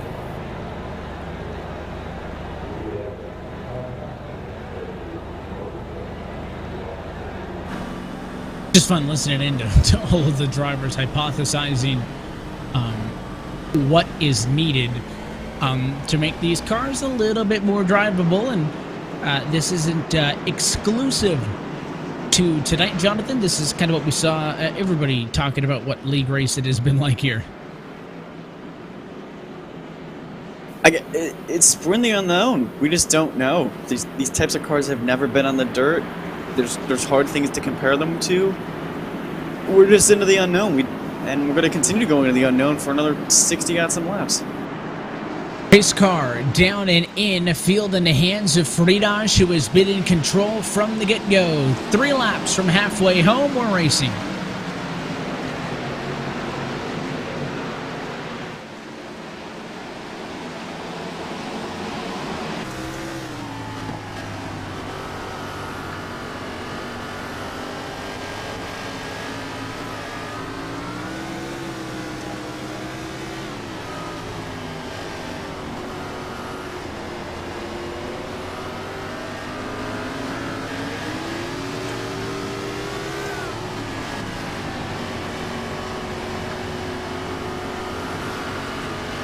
And you can see we've gotten to that point where they aren't really hanging it out anymore, right? We talked about when that truck rubber's in, or when the track rubber's in, you're not going to see guys swinging it way out. They are when they get mid to high, but somebody like Cato, they're not really kicking the back end out a ton.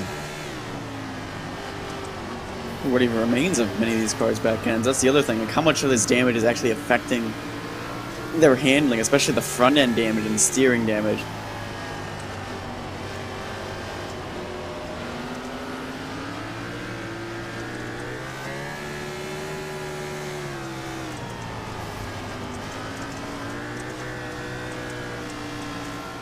Well, you wanted multi-groove racing, you've got it, because the bottom and the top working right now at Bristol Motor Speedway. Looking up the running order to Eric Stanford. He rides in 3rd and a caution behind.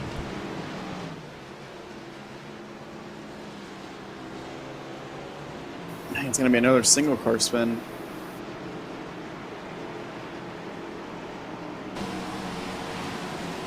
Take a look at the 54, Michael Bozier. We talked about contact early, taking the hood off it, and again, same spot in turn 1. But that's becoming more and more common as this track has gotten rubbered up as well. Well, the frequency of the yellows has slowed, if that helps. Early in this one, we had yellows 5, 7, and 6 laps apart. The last 4 have been 10, 11, and 10 laps apart. So it is starting to open up just a little bit now that we're past halfway. Looking for positives, you know? I like the optimism. You know, looking for positives. The only positive thing I can think of is, at least for the 88, on every restart he's nailed it, and he's got almost a 1.5-second gap, at least in the last one. So right now for Freenage, things couldn't be going better. When we talk about this one being yellows, I don't think anything will top the legendary spring race at Martinsville last year. Granted, it was a longer race, so I think the cautions per lap may be higher than that one, but that 200-lap race at Martinsville had 20 yellows. More than half of the race was under caution. It set an all-time record. That is why there is no spring Martinsville race on the calendar for this year.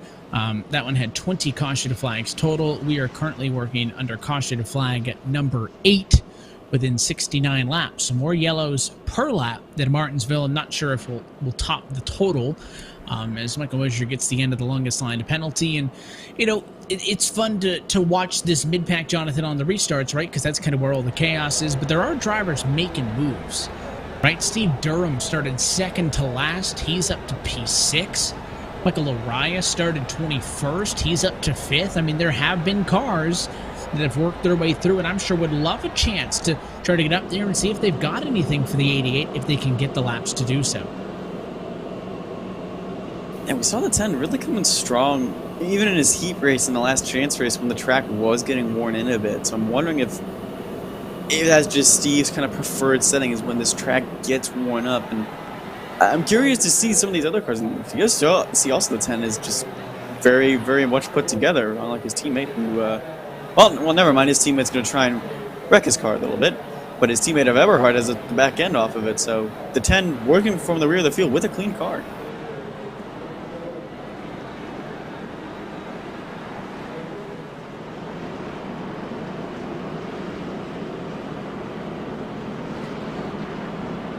So I haven't had to go to a single file restart yet tonight because there hasn't been a single incident that has happened within one lap of the restart, which for all the wrecks we've had, kind of surprised that we haven't hit that milestone. Daniel Eberhard has wanted them for a bit, but haven't had them that frequently, so the law of averages would say about a 5-6 lap run. Coming up this time through, pace car down and in. Fridaj will work the top side. Green flag flies, 71 laps down.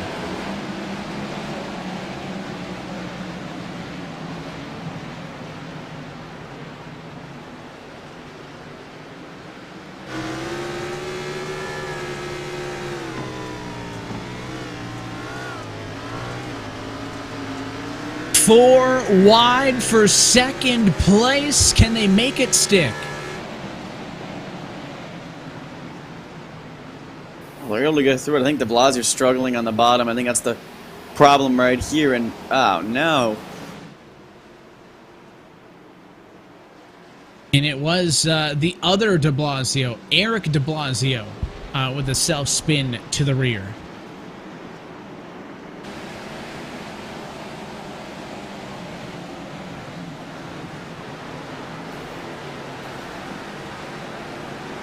Well, self, and there was some assistance. He was quick to claim it. You did see a bit of a touch there with Matthew Mara, but Eric de Blasio feels like he was the one that was spun around enough that it wasn't going to make a difference. He claims it. He'll drop to the back, and the stat holds strong. That again, it is not someone or a group of someone struggling. Jonathan, 9th caution of the night, claimed by a 9th different driver. Yeah, he was a bit sideways beforehand, so it was more like a hockey assist, almost, from Mara. Like, he wasn't the reason he'd spun, but he assisted in a way that made it a little bit better or worse, actually, because I think since he got fully around, he was able to avoid anyone else. But yeah, 9 different cars with 9 different cautions claimed. It just shows how difficult this really is and how skilled some of these guys at the front have been. Again, Freenot has led it, every lap? Stanford's been working his way through here. De Blasio and Trigo have been towards the front the entire race. You know, Garrett Hess, the 84, was up here for most of the race. He's now kind of in that mid-pack group at the moment. It's, you know, there are some guys that are really showing their stuff.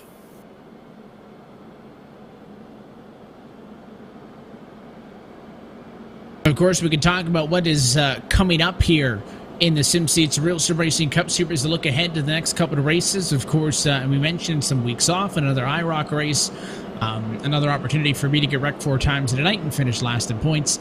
And then Cup Series action back Monday, April the 19th from the virtual Richmond Raceway. We'll head to Talladega the week following for a 94-lap contest on the 26th. Then Kansas, then Dover, then Coda, Charlotte, Sonoma, all before the All-Star break in the middle of June. Quite an array of different tracks coming up on the schedule. For more information, log on to RealSimRacing.org. Find out more info on your favorite series. Lights out on the pace car again. Let's do it again. Andrew Ferdinand, Jonathan better be the ace at topside restarts. Plenty of practice. And how much more practice do you think he's going to get? You want an actual number? Or? A nice rough estimate might be nice. From up top, green flag in the air, 77 laps down. Let's see if it brings us some luck.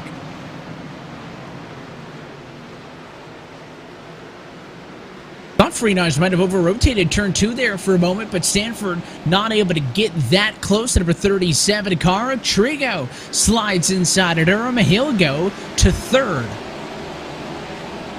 I'm wondering if that 88's kind of learned, like, okay, this bottom's getting worked in and getting stronger, because he's been down there. Now these past 2 laps already. He also, I think, needed to cover up Eric Stanford, because Stanford's been putting in some nice laps, but now under pressure from Trigo, it's going to keep him occupied. You can see that fight back from the outside with Stanford as Trigo wants to take sole possession to second. He can't do it, and watching from fourth is Eric de Blasio, or Adam de Blasio, I should say. The number 21, that's the Rainbow Warrior DuPont entry, middle of the road. Look it up towards the battle for second and third. And he's been towards the front most of the day. We really had this long run to see who can do what under what conditions. And now that we're starting to single file out, this is where we get into more of the unknown, this game of chess of when you're going to make your moves, when you're going to make your dives, and what line you got to run. Now that it's so worked in, this bottom looks really, really strong. It's going to be hard to get something going on the top.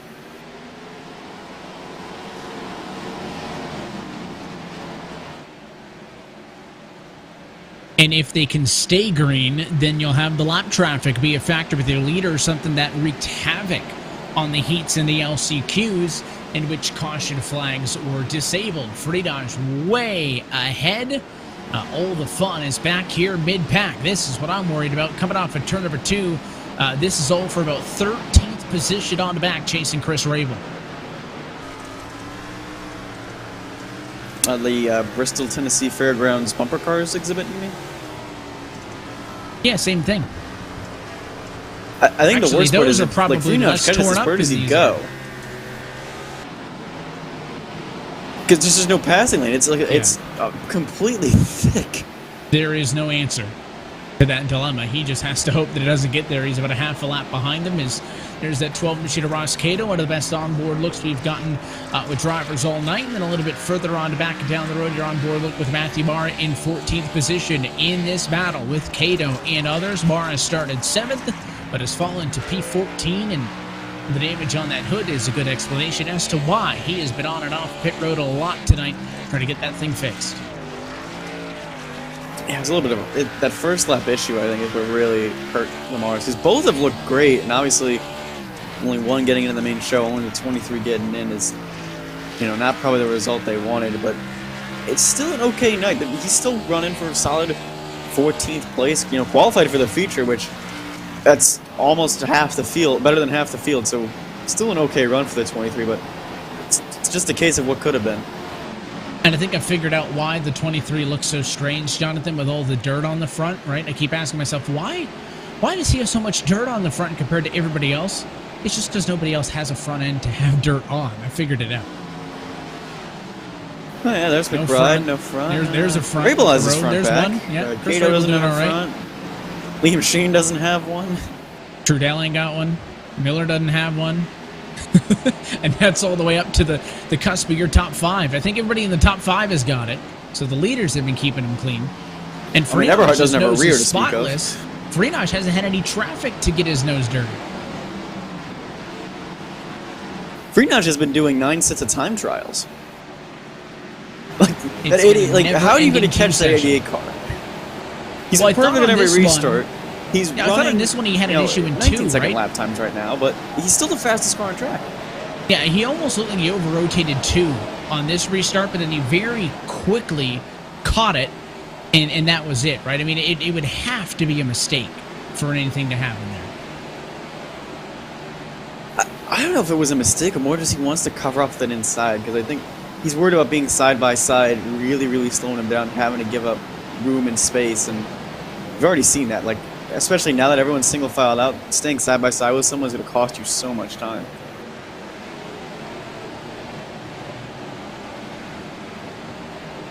Jeremy Miller in P6, kind of all over the road. One of the battles on track is Michael Araya has caught up to him. That's the battle on the left-hand side of your screen. Right-hand side, race leader Andrew Freenage, smooth and steady. Laraya has been trying to catch Miller. Hadn't been doing a good job, but Lewis pulled a little bit more. The 27 working the bottom. Lariah doing the opposite. Rim riding up on the outside. Which is almost the opposite of what we saw him in the heat. Lariah was almost better on the bottom when the track was a bit fresher in the heat, and now that it's rubbered up, he wants to go up high. So Lariah is like just the opposite, I guess, of what everyone else wants to do. Well, remember those RPMs we were talking about earlier, how they stayed so high through the corners? There's a bit of a touch. Oh, one car into the tires like a shish kebab at a turn number 2. And heavy damage to Rhett McBride, which will trigger a caution. I'm surprised that thing can still go. That was a heavy, heavy impact. I mean, you can see it's crabbing, so the steering is completely gone.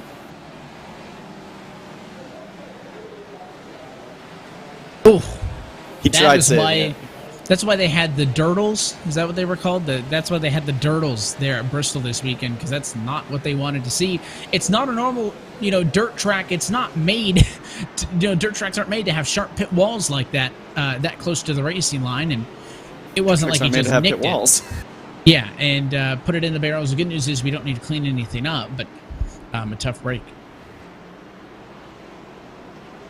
Yeah, and he was trying to stay into it and just trying to get away from the wall as quickly as possible, because he knew if he slammed on the brakes, he was going to slide into it anyway. So it's just a case of bad and bad, I guess, for the 15, and now he's going to be on pit road for an extended period of time, which really sucks for Rhett, because he was running a solid race up in the top 10. And that was the longest green flag run of the night, almost 15 laps. I mean, when they can get through, right, those first 5, the danger zone, if you will, Jonathan, when they can get through that, it's good racing if they can get green.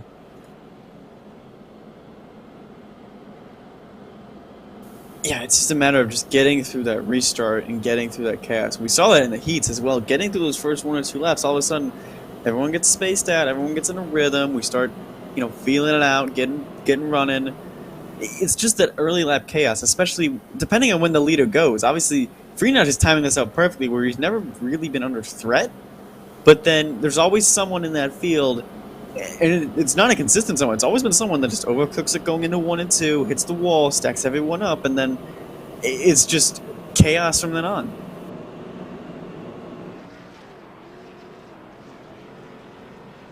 And a lot of them have come from single car incidents. They haven't been all the big melees. And yet again, that is now the 10th caution of the evening, Jonathan, all involving 10 different drivers.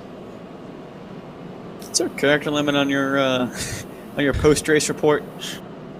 Yeah, we might hit the character limit. It ain't going to fit in a tweet, so good thing it doesn't go out on the Twitter account anymore. The Discord can take as many characters as it needs, but that's the benefit to keeping a live tally. Saves me a lot of time post-race going back through and checking every single one of them. And you have to feel like now, this restart will come either right on the edge of or inside of 25 laps to go, Jonathan. This race is going to be done quickly, right? If we follow the trends of the last couple of runs, maybe 1 or 2 yellows left. That's not a lot of time. What do you do if you're Trigo or Stanford or de Blasio? You've been loitering around. Are you going to do anything about it with Freenot that close? Or can you even? Because he's vulnerable for maybe 1 and 2 off of the restart, and then after that, when he checks out, you are not getting to him.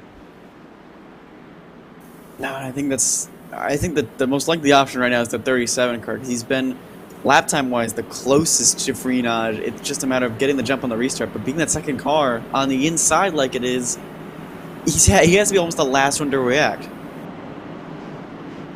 The pace truck is off and in. Freenot puts his right foot down and gets a great jump with 25 laps to go. Remember when I said earlier, like, normally people come out of the corners on the restarts on dirt tracks? I think Freenot is either listening to me or he's playing some crazy mind games. And look at this now. De Blasio up and nicks the wall that time, but he outside of 3 and 4. He'll drop back a couple of positions, going through to second remains Trigo, but Eric Stanford to third, Miller to fourth. And how about Daniel Eberhardt? He was in a wreck earlier. He wants a top 5 spot. He's just trying to find somewhere to go. He's just in this middle group that He just doesn't have any momentum, and that slower car of de Blasio on the outside, who's now back up to speed, is really hurting his chances.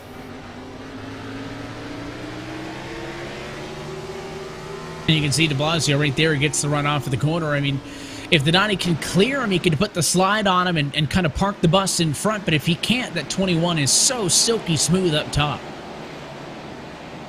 And it also helps that the 21 has just a bunch of side damage as it collects some more of it. He doesn't have any big front end or big rear damage, so 21's running pretty well, whereas the 90 car has had some heavy impacts this race. Hey, he doesn't have a back end anymore. Front end's all torn up, so I know it's not a deal breaker in a race like this, but it goes to show you that no matter what you're racing, keeping the fenders on it can only be a good thing. Lariah maintains P5 at the moment. De Blasio going to try to challenge him for that spot. Miller sits up the road in fourth. Stanford's third. Trigo's second. Friedage has led, I think, all the way so far tonight at Bristol. Durham's into the wall. A lot of spots still up for grabs, but these final 20 going to click away fast. I think that's going to be the scary thing for guys like Trudell and Everhart and Durham that are just sitting on the edge of the top 10, or even just an enticing thing from like Sheen and Lashinsky and Silver. Like, they know time's running out. If someone makes a mistake, you got to capitalize it on it now.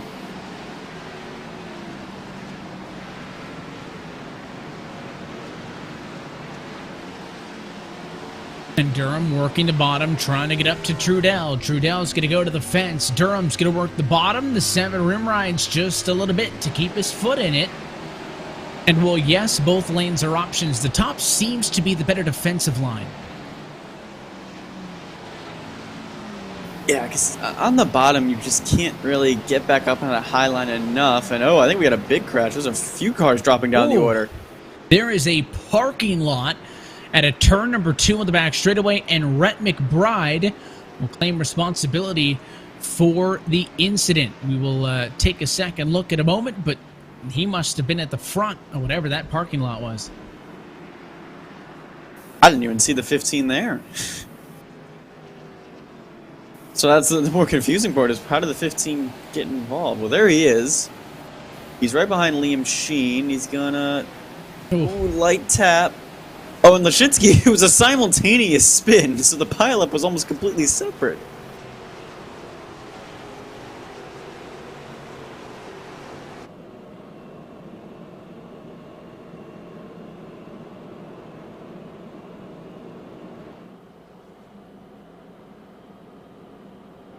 So just a bit of a touch. It's funny because Mariusz Lashinsky also saying that he was responsible because he self-spun behind that. Do you want to, like, call halvesies on the penalty points? Is that an option? Because personally, like, I don't know if either one deserves it, because both of them spun out simultaneously. I haven't seen that in a while.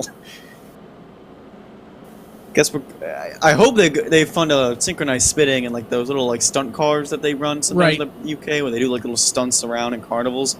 I hope those two fund that, because they'd be great at that.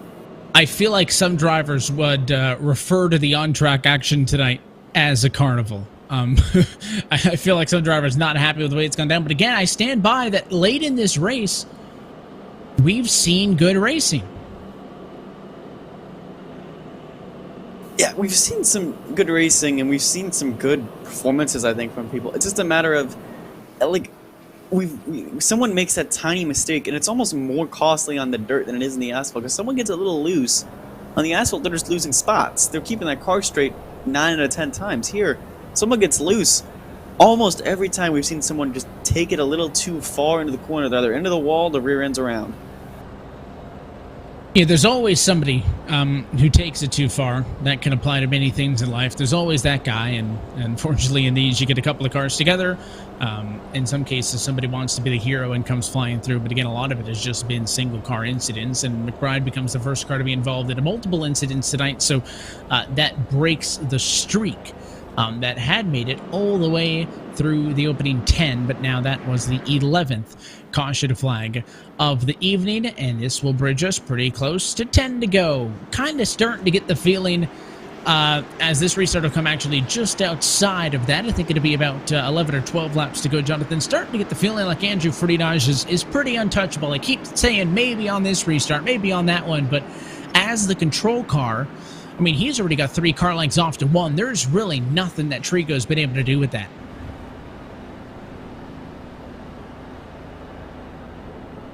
No, that 88 car is just wicked fast. There's not even a scratch on it or even dust. Somehow it's perfectly clean.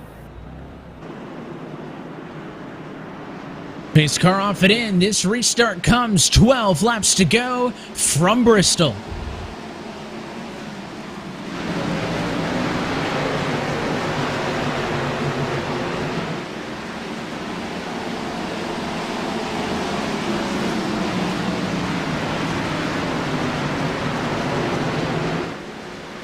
Big stack up. It's de Blasio around in turn 4. He'll collect others. And de Blasio from 4th, involved in a late race spin. The good news for everyone else is that there's not many front ends left to destroy. That was almost a heartbreaker, I think, for de Blasio. He's been running a good race. That car's been mostly clean. And just going to be a difficult one to come back from. We'll get a second look at what happened here on his own, working the inside. Yeah, that was some assistance. Lariah got into him, Eberhardt finished him, and Casto with nowhere to go. Man, a tough break. You were saying on his own, and then I saw the bright blue Kyle Petty similar 44 scheme tapping. I'm like, I don't know if that was on his own. Minus getting run over. It was on his own. Ended up on his own. Everybody else was able to drive through, but he was definitely moved. Yeah, and then I think the worst part is that's the first time we've had like something like that happen towards the front. Because everything else has been in that mid-pack, so there's really nowhere for everyone to go. And at least at the moment he's okay. He's only fallen to 10th place, or 11th place, excuse me, but that's a long way down. He was running up in that top 5 for so long, and it looked like a good, solid, even a top 3 finish, maybe. Michael Lariah claims responsibility for the incident, so he will go to the end of the longest line. So not only does it hurt de Blasio's line up for a good finish, but a tough break for the 44 car as well, as Michael Lariah had a lot to fight for in the top 10 tonight. Instead, he'll go to the end of the lead lap, which would drop him all the way down to P20. And I know you don't want to hear it, Jonathan, but depending on how the yellows fall, we do have up to 3 attempts at a green-white checkered finish, if needed. Why do you have to say it? You know, it's just housekeeping. At this point, we should have just had a graphic. 3 attempts really? Just put it up, and that way we don't have to acknowledge it. I know. I think we have to acknowledge it almost every time, though. I just don't think it's the difference maker.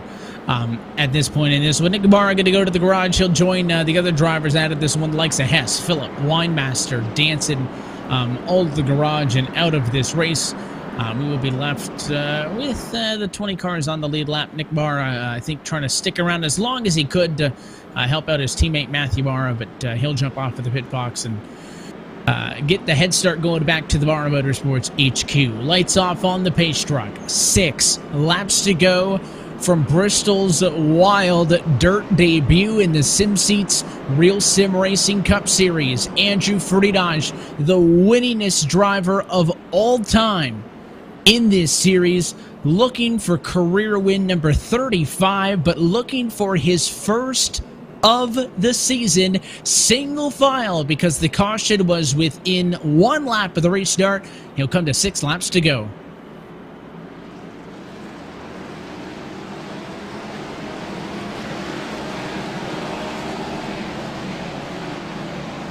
I was thinking that might have helped Trigo stay in touch with Friedage, and well, Friedage has just proved me wrong. And it really spreads things out. Thought maybe a 3-wide battle for 3rd, instead going to be a battle between Miller and the 19 car inside. Eric Stanford making it stick. Yeah, I mentioned it's been a good day for SK Sim Racing so far. They've had all their cars inside the top 10, and Stanford wants to get a top 3 finish, I think, out of that car. He knows he has the pace for one. Unable to make the spot stick for the moment. Miller hangs on to third. Stanford is fourth with 4 laps to go.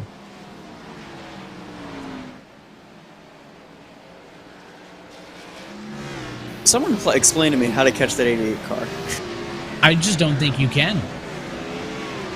It's just impossible. He's just gone. Like, at least Trico's keeping up with him a little bit better this lap. If there's no door to leave open, though, then there really is no chance. You got a bunch of cars here from the one car of Sheed on back working this battle for 13th on back.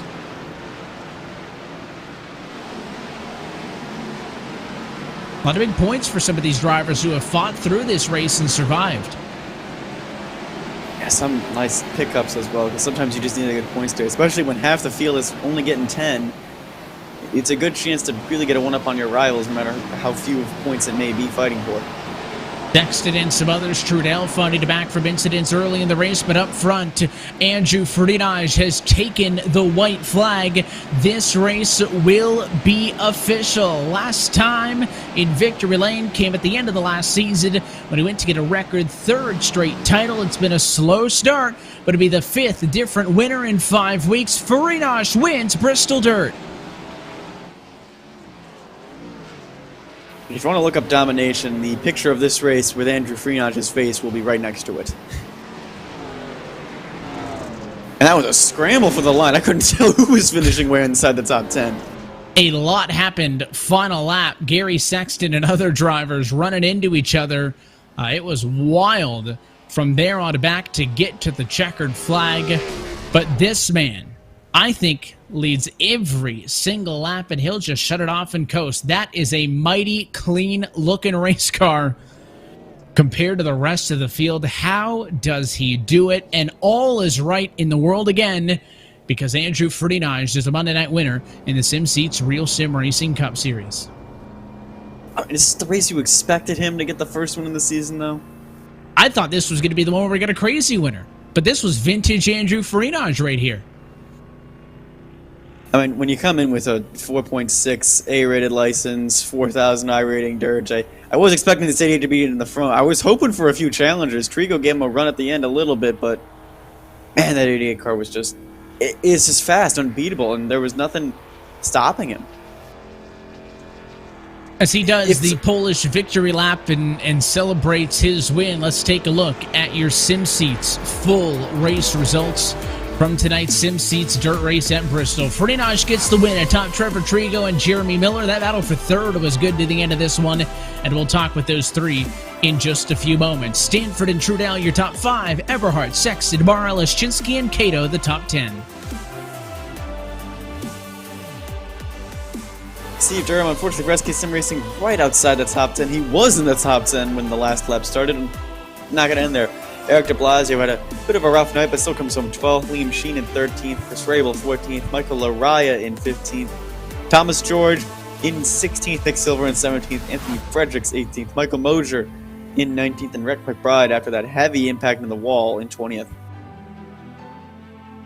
And then at the very back, de Blasio, Hess, Phillip, Winemaster, and Danson. Danson will walk away with 11 points, and all the drivers who did not make it to the feature walk away with 10. Let's go trackside. Talk with your top finishers, starting with 3rd place, Jeremy Miller. Jonathan, your trackside with the driver of the 27. Hey, Jeremy, it's Jonathan in the booth. You have a copy? Yes, sir. Well, there was no front end, there was no back end, and somehow you managed to recover to a 3rd place finish. How do you feel after such an up and down race day?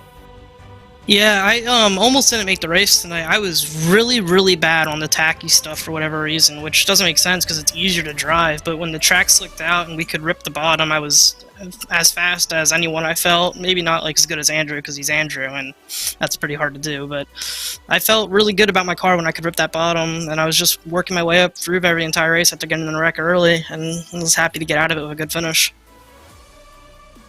You got in that wreck early. Like, was it difficult, or was there any like noticeable changes when driving the car, or was the track changes more helping you as you went along, even with that heavy damage? It was definitely the track changing. In practice, I was really slow when it was tacky, in my opinion. When the track got slicked out and we were just running the bottom, I was running lap times within a tenth or two of the fastest guys every time. It just, for some reason, was better when the track... It drove more like a dirt track, so I guess that makes more sense, but I was better that way. I really didn't understand how to drive it when it was tacky because we were kind of just wide open and cranking the wheel, and I wasn't very good at that. But just the damage didn't hurt the car too bad. I wish I had a little more power. I lost a little bit of RPM there when I hit the inside wall. But I think if I had a little more, maybe I could have went up and challenged Trevor. But I'm definitely happy with third. And a solid third place finish. You're already locked up for the playoffs. And after kind of that rough week you had 2 weeks ago, what is your mindset now heading into back on the asphalt with Richmond coming up? Yeah, I want to do a lot better there than I did at Phoenix. They're not identical tracks, but there's some similarities in the way you drive those two places, and I think I'll be a little better at Richmond. It's a little more consistent. Phoenix throws me off always because it's two opposite things on different ends of the track, and I seem to not be as strong at places that you have to do that. This was coming off of back-to-back races where I got only 1 point, so it feels good to hopefully shoot myself a back up in the standings a little bit. Hopefully we can continue that at Richmond. Before we let you go, anyone you want to thank? Yeah, just everybody at HBR. Jaron, we got in that wreck together early, and his car was done. Brian Chambliss wasn't here tonight. Connor was spotting for me all night. That was really helpful, and my family in Florida for watching every week. All right, well, thank you for spending time with us, and we'll see you out in a couple weeks' time at Richmond. Thank you. Let's continue on down the finishing order. Trevor Trigo is second. It's a lot of big points, Jonathan, for the driver who was on the playoff bubble coming into this evening. And you're now talking about the driver of the 37. Hey, Trevor, it's Jonathan. You have a copy? Yeah, I'm here. What's up? Well, you put on a show in your heat race. You were able to stay up front and keep that car really clean. It's just you couldn't chase down that 88. What was your race like for you? Staying up towards the front most of the day? I knew qualifying was huge here. With no cautions in the heats, qualifying was so important just to start up front and to keep the car clean in the heat. I almost threw it away. I tried to run low at one point after I had like a 2-second lead, and it just went full 90 degrees sideways.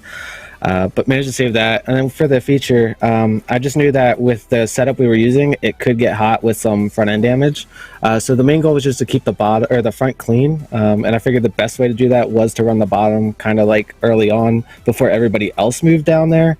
But I knew Andrew was fast all day. I had nothing for him. The only chance I had at him was if we got the lap traffic, which unfortunately we only got to like once that race. Yeah, there was a lot of cautions and chaos, and thankfully you did not get to take a part of that. But with so many restarts, was there a way to even approach the restarts here? It was really hard, I think, to get the power down and even time it, especially since oftentimes you were in the inside lane second place. There was nothing much you could do. Yeah, it was definitely different from all the restarts I had this week, because if you're always starting second, you're always looking at the inside, but with lane choice here, he always wanted the outside, so I wasn't used to that. But I had a huge problem just spinning tires on those starts, and usually third place would clear me into one, especially before the bottom really came in or the top went away. I knew that if I was starting in second, that I was probably going to come out of turn 2 in third or farther back. And obviously, you're one of the newer faces. You won a dual race earlier in the year, a second place finish here, and now points-wise, you're in kind of that playoff picture. What does this do for you moving forward as we head back to the asphalt at Richmond?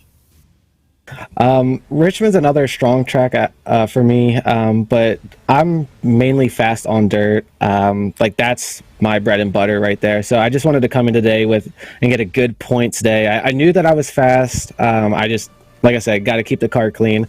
Managed to do that and pull out second. So I got the points I wanted, so I'm really happy with how this turned out, and just hoping I can keep the momentum going in Richmond. All right. Anyone you want to thank before we let you go? Yeah, I just want to thank the sponsors, Death Esports, and then our main sponsor, Freshen Up Hydration. They helped me get into the league a little bit, so it's really good to get them some exposure and get them a good finish that they deserved. All right, well, thank you, Trevor, for spending time with us, and we'll see you in a couple weeks' time out at Richmond. All right, sounds good. Thank you, guys. That was Trevor Trigo, and finally, after, 5 races of Andrew Freenage talking to me, he finally has the pleasure of not talking to me and talking to Evan Pasoko. Well, and he had it locked in. He figured out what nobody else could, and it brings home a clean 88, leading all the way. Andrew Friedage is your race winner at the SimSeats Dirt Race at Bristol. Andrew, congratulations. Let's talk about this one, right? You had to qualify up front. You started up front for your heat, took it handily, and seemed like you had this one pretty much under control despite the 13 or so restarts you had to deal with. Yeah, thank you so much. I'm so happy to prove that I can win in this league again, and I'm in disbelief. Just I was a little worried they're qualifying on pole. We didn't get choice, and I'm sure you guys saw the outside was overpowered on restarts, and Gary had me there, and I was able. I guess he got tight or what and got clear. So was worried on that initial start on the race. We were able to keep the lead, and then from there it was just kind of handling that, waiting for the track to slick off and then go to the bottom. I felt very comfortable once it slicked off. I think Eric was a lot better there when the track was tacky. But, man, I can't believe we won again. It's incredible. Obviously, a lot of drivers struggled tonight, but not all the incidents were kind of big pile-ups like we saw in the heats and the LCQs where the yellows were off, right? A lot of guys were just kind of losing it on their own. A lot of people seemed very indecisive on if they wanted to be high, if they wanted to be low. And, of course, you talk about when the track slicked over, the track state was kept pretty low for the heats and the LCQ, but you had to know that it was coming in the feature. And, how long did it take for things to kind of get to that point where you felt like it came to your wheelhouse? Yeah, once we got to about lap 60, 70 is when it started getting really, really slick. They had to run the bottom. I ran some AFIX, did a lot of testing in NAS with all tracks, trying to figure out how to run that top consistent till it got to the slick part. And I kind of knew right about there was when it was going to go. I was able to hit the bottom and just not really let anybody pass us before we transitioned. Keeping up with the track was a big thing. And a lot of research went into it. It's a lot of practice. Just so happy it paid off. And, of course, it's not many times. Jonathan was just saying that you have a drought. I don't know if 5 weeks can really count as one. But to get back into victory lane, I know that you're not only at the top of the actual points, but at the top of the playoff points as well. Were you nervous at all, or did you feel like you guys had the speed, that you knew the win was coming eventually, and now it's kind of back to business as usual? Well, now you're fighting for bonus points as we head off to the postseason. Yeah, to be honest with you, Evan, there's so many good guys in this league. You saw Bowie come back, Laria's here, Daniel's here, Danson's here. I mean, De Blasio, just there's so many good guys that come in. You got to be on your game every single week. And in the years past, it's been the same way, but it's ramped up a lot this year. So there's nothing guaranteed. You got to put so much work, so much effort. So yes, I was nervous. You don't win the first 5 weeks. We were competitive, but we really weren't the best car. So to come out tonight, have in my opinion, the best car, the best race. It puts a little confidence in your step. Yes, it was dirt, but we'll try to carry that over back to asphalt. I would look forward to it. A couple of weeks off, and we'll catch you at Richmond in 3 weeks from now. Andrew, we appreciate your race on Monday nights. Again, congratulations on the win, and we'll see what's next for the 88 car. Yeah, real quick, just want to say a big thanks to the Real Sim Racer film. Everybody go check it out on all social medias. They put a sponsor on my car for the first time ever in this league. I can't say thank you enough to them. Thank you for all you guys do, and thank you for all the fans and drivers in this league. It's been a pleasure racing you, putting on a show for you guys. The race winner tonight from the SimSeats Dirt Race at Bristol. Andrew, thanks for chatting. Thanks so much. Have a good week, guys. So the 88 is back in victory lane. Jonathan, that is now 5 different points race winners in the 5 weeks to open the season. 20 regular season races, 16 playoff spots. It's still unlikely, but it's just great to see different drivers winning week by week. And it's funny because to the point that you made late in this one, right, I thought that Bristol Dirt was going to be the race where we had a surprise winner, right? We talked about the last time we had a race with this many yellows. It was at Martinsville, and that was a race where we saw a surprise race winner, right? Somebody surviving, taking advantage of all the cautions, and Daniel Scott got his first career win. Tonight was the opposite. It was chaotic, yes, but Andrew Friedage had this stranglehold on the field the whole night. There was just no stopping him. I think, even he said he had a little bit of worry at the start, and maybe even qualifying wise, he had a bit of a concern, but even then, I didn't think there was anything stopping the 88. He looked flawless in the heat race. He was putting in fantastic lap times in practice, and then to go into the feature and just dominate like he did, that was just impressive. And of course, some time off for these drivers to kind of reset, Jonathan, and then let's talk about the tracks coming up, right? There are none alike. As we get forward in the season. Richmond, Talladega, Kansas, Dover, Coda, Charlotte, Sonoma, all before the All-Star break, kind of midway through the season. I think all those different tracks leave that door open for more different drivers to try to find themselves into victory lane. Yeah, the one that kind of piques my attention a little bit is actually not even Talladega. It's more of just Kansas, because I feel like that's going to be a really difficult track, kind of like Las Vegas in a way, but not going to drive similar to Las Vegas. And I think we'll have maybe a really different, or maybe even a surprise winner there. Some of those guys in that midfield that make a good dive to get the win. But this one, again, we were always thinking like, oh, this is going to be wild card surprise winner. But the 88 coming out and showing like, hey, no, I still know how to do this. It was chaotic for everybody but Andrew Friedage, who was able to... Did he even know what was going on? I don't think he cared. I think he felt like it was maybe a bit of a nuisance that he had to do all those restarts, and I kept waiting, right? There's going to be one where he's not perfect, right? He can't be perfect for 13 restarts in a row. He was. He stayed without incident and kind of cruises, I would say, rather handily through to the race win here tonight from Bristol. So it's a wild one. It's in the books. Andrew Friedage is headed to the playoffs, and that's it for us here tonight from the virtual Bristol Motor Speedway. So on behalf of our entire team at RealSimRacing and at RaceSpot TV, and for your broadcast crew tonight, for our producer Hugo Luis, for Jonathan Burke, and to myself, Evan Pasoko, I want to thank you for tuning in and congratulate Andrew Friedage on career win 35.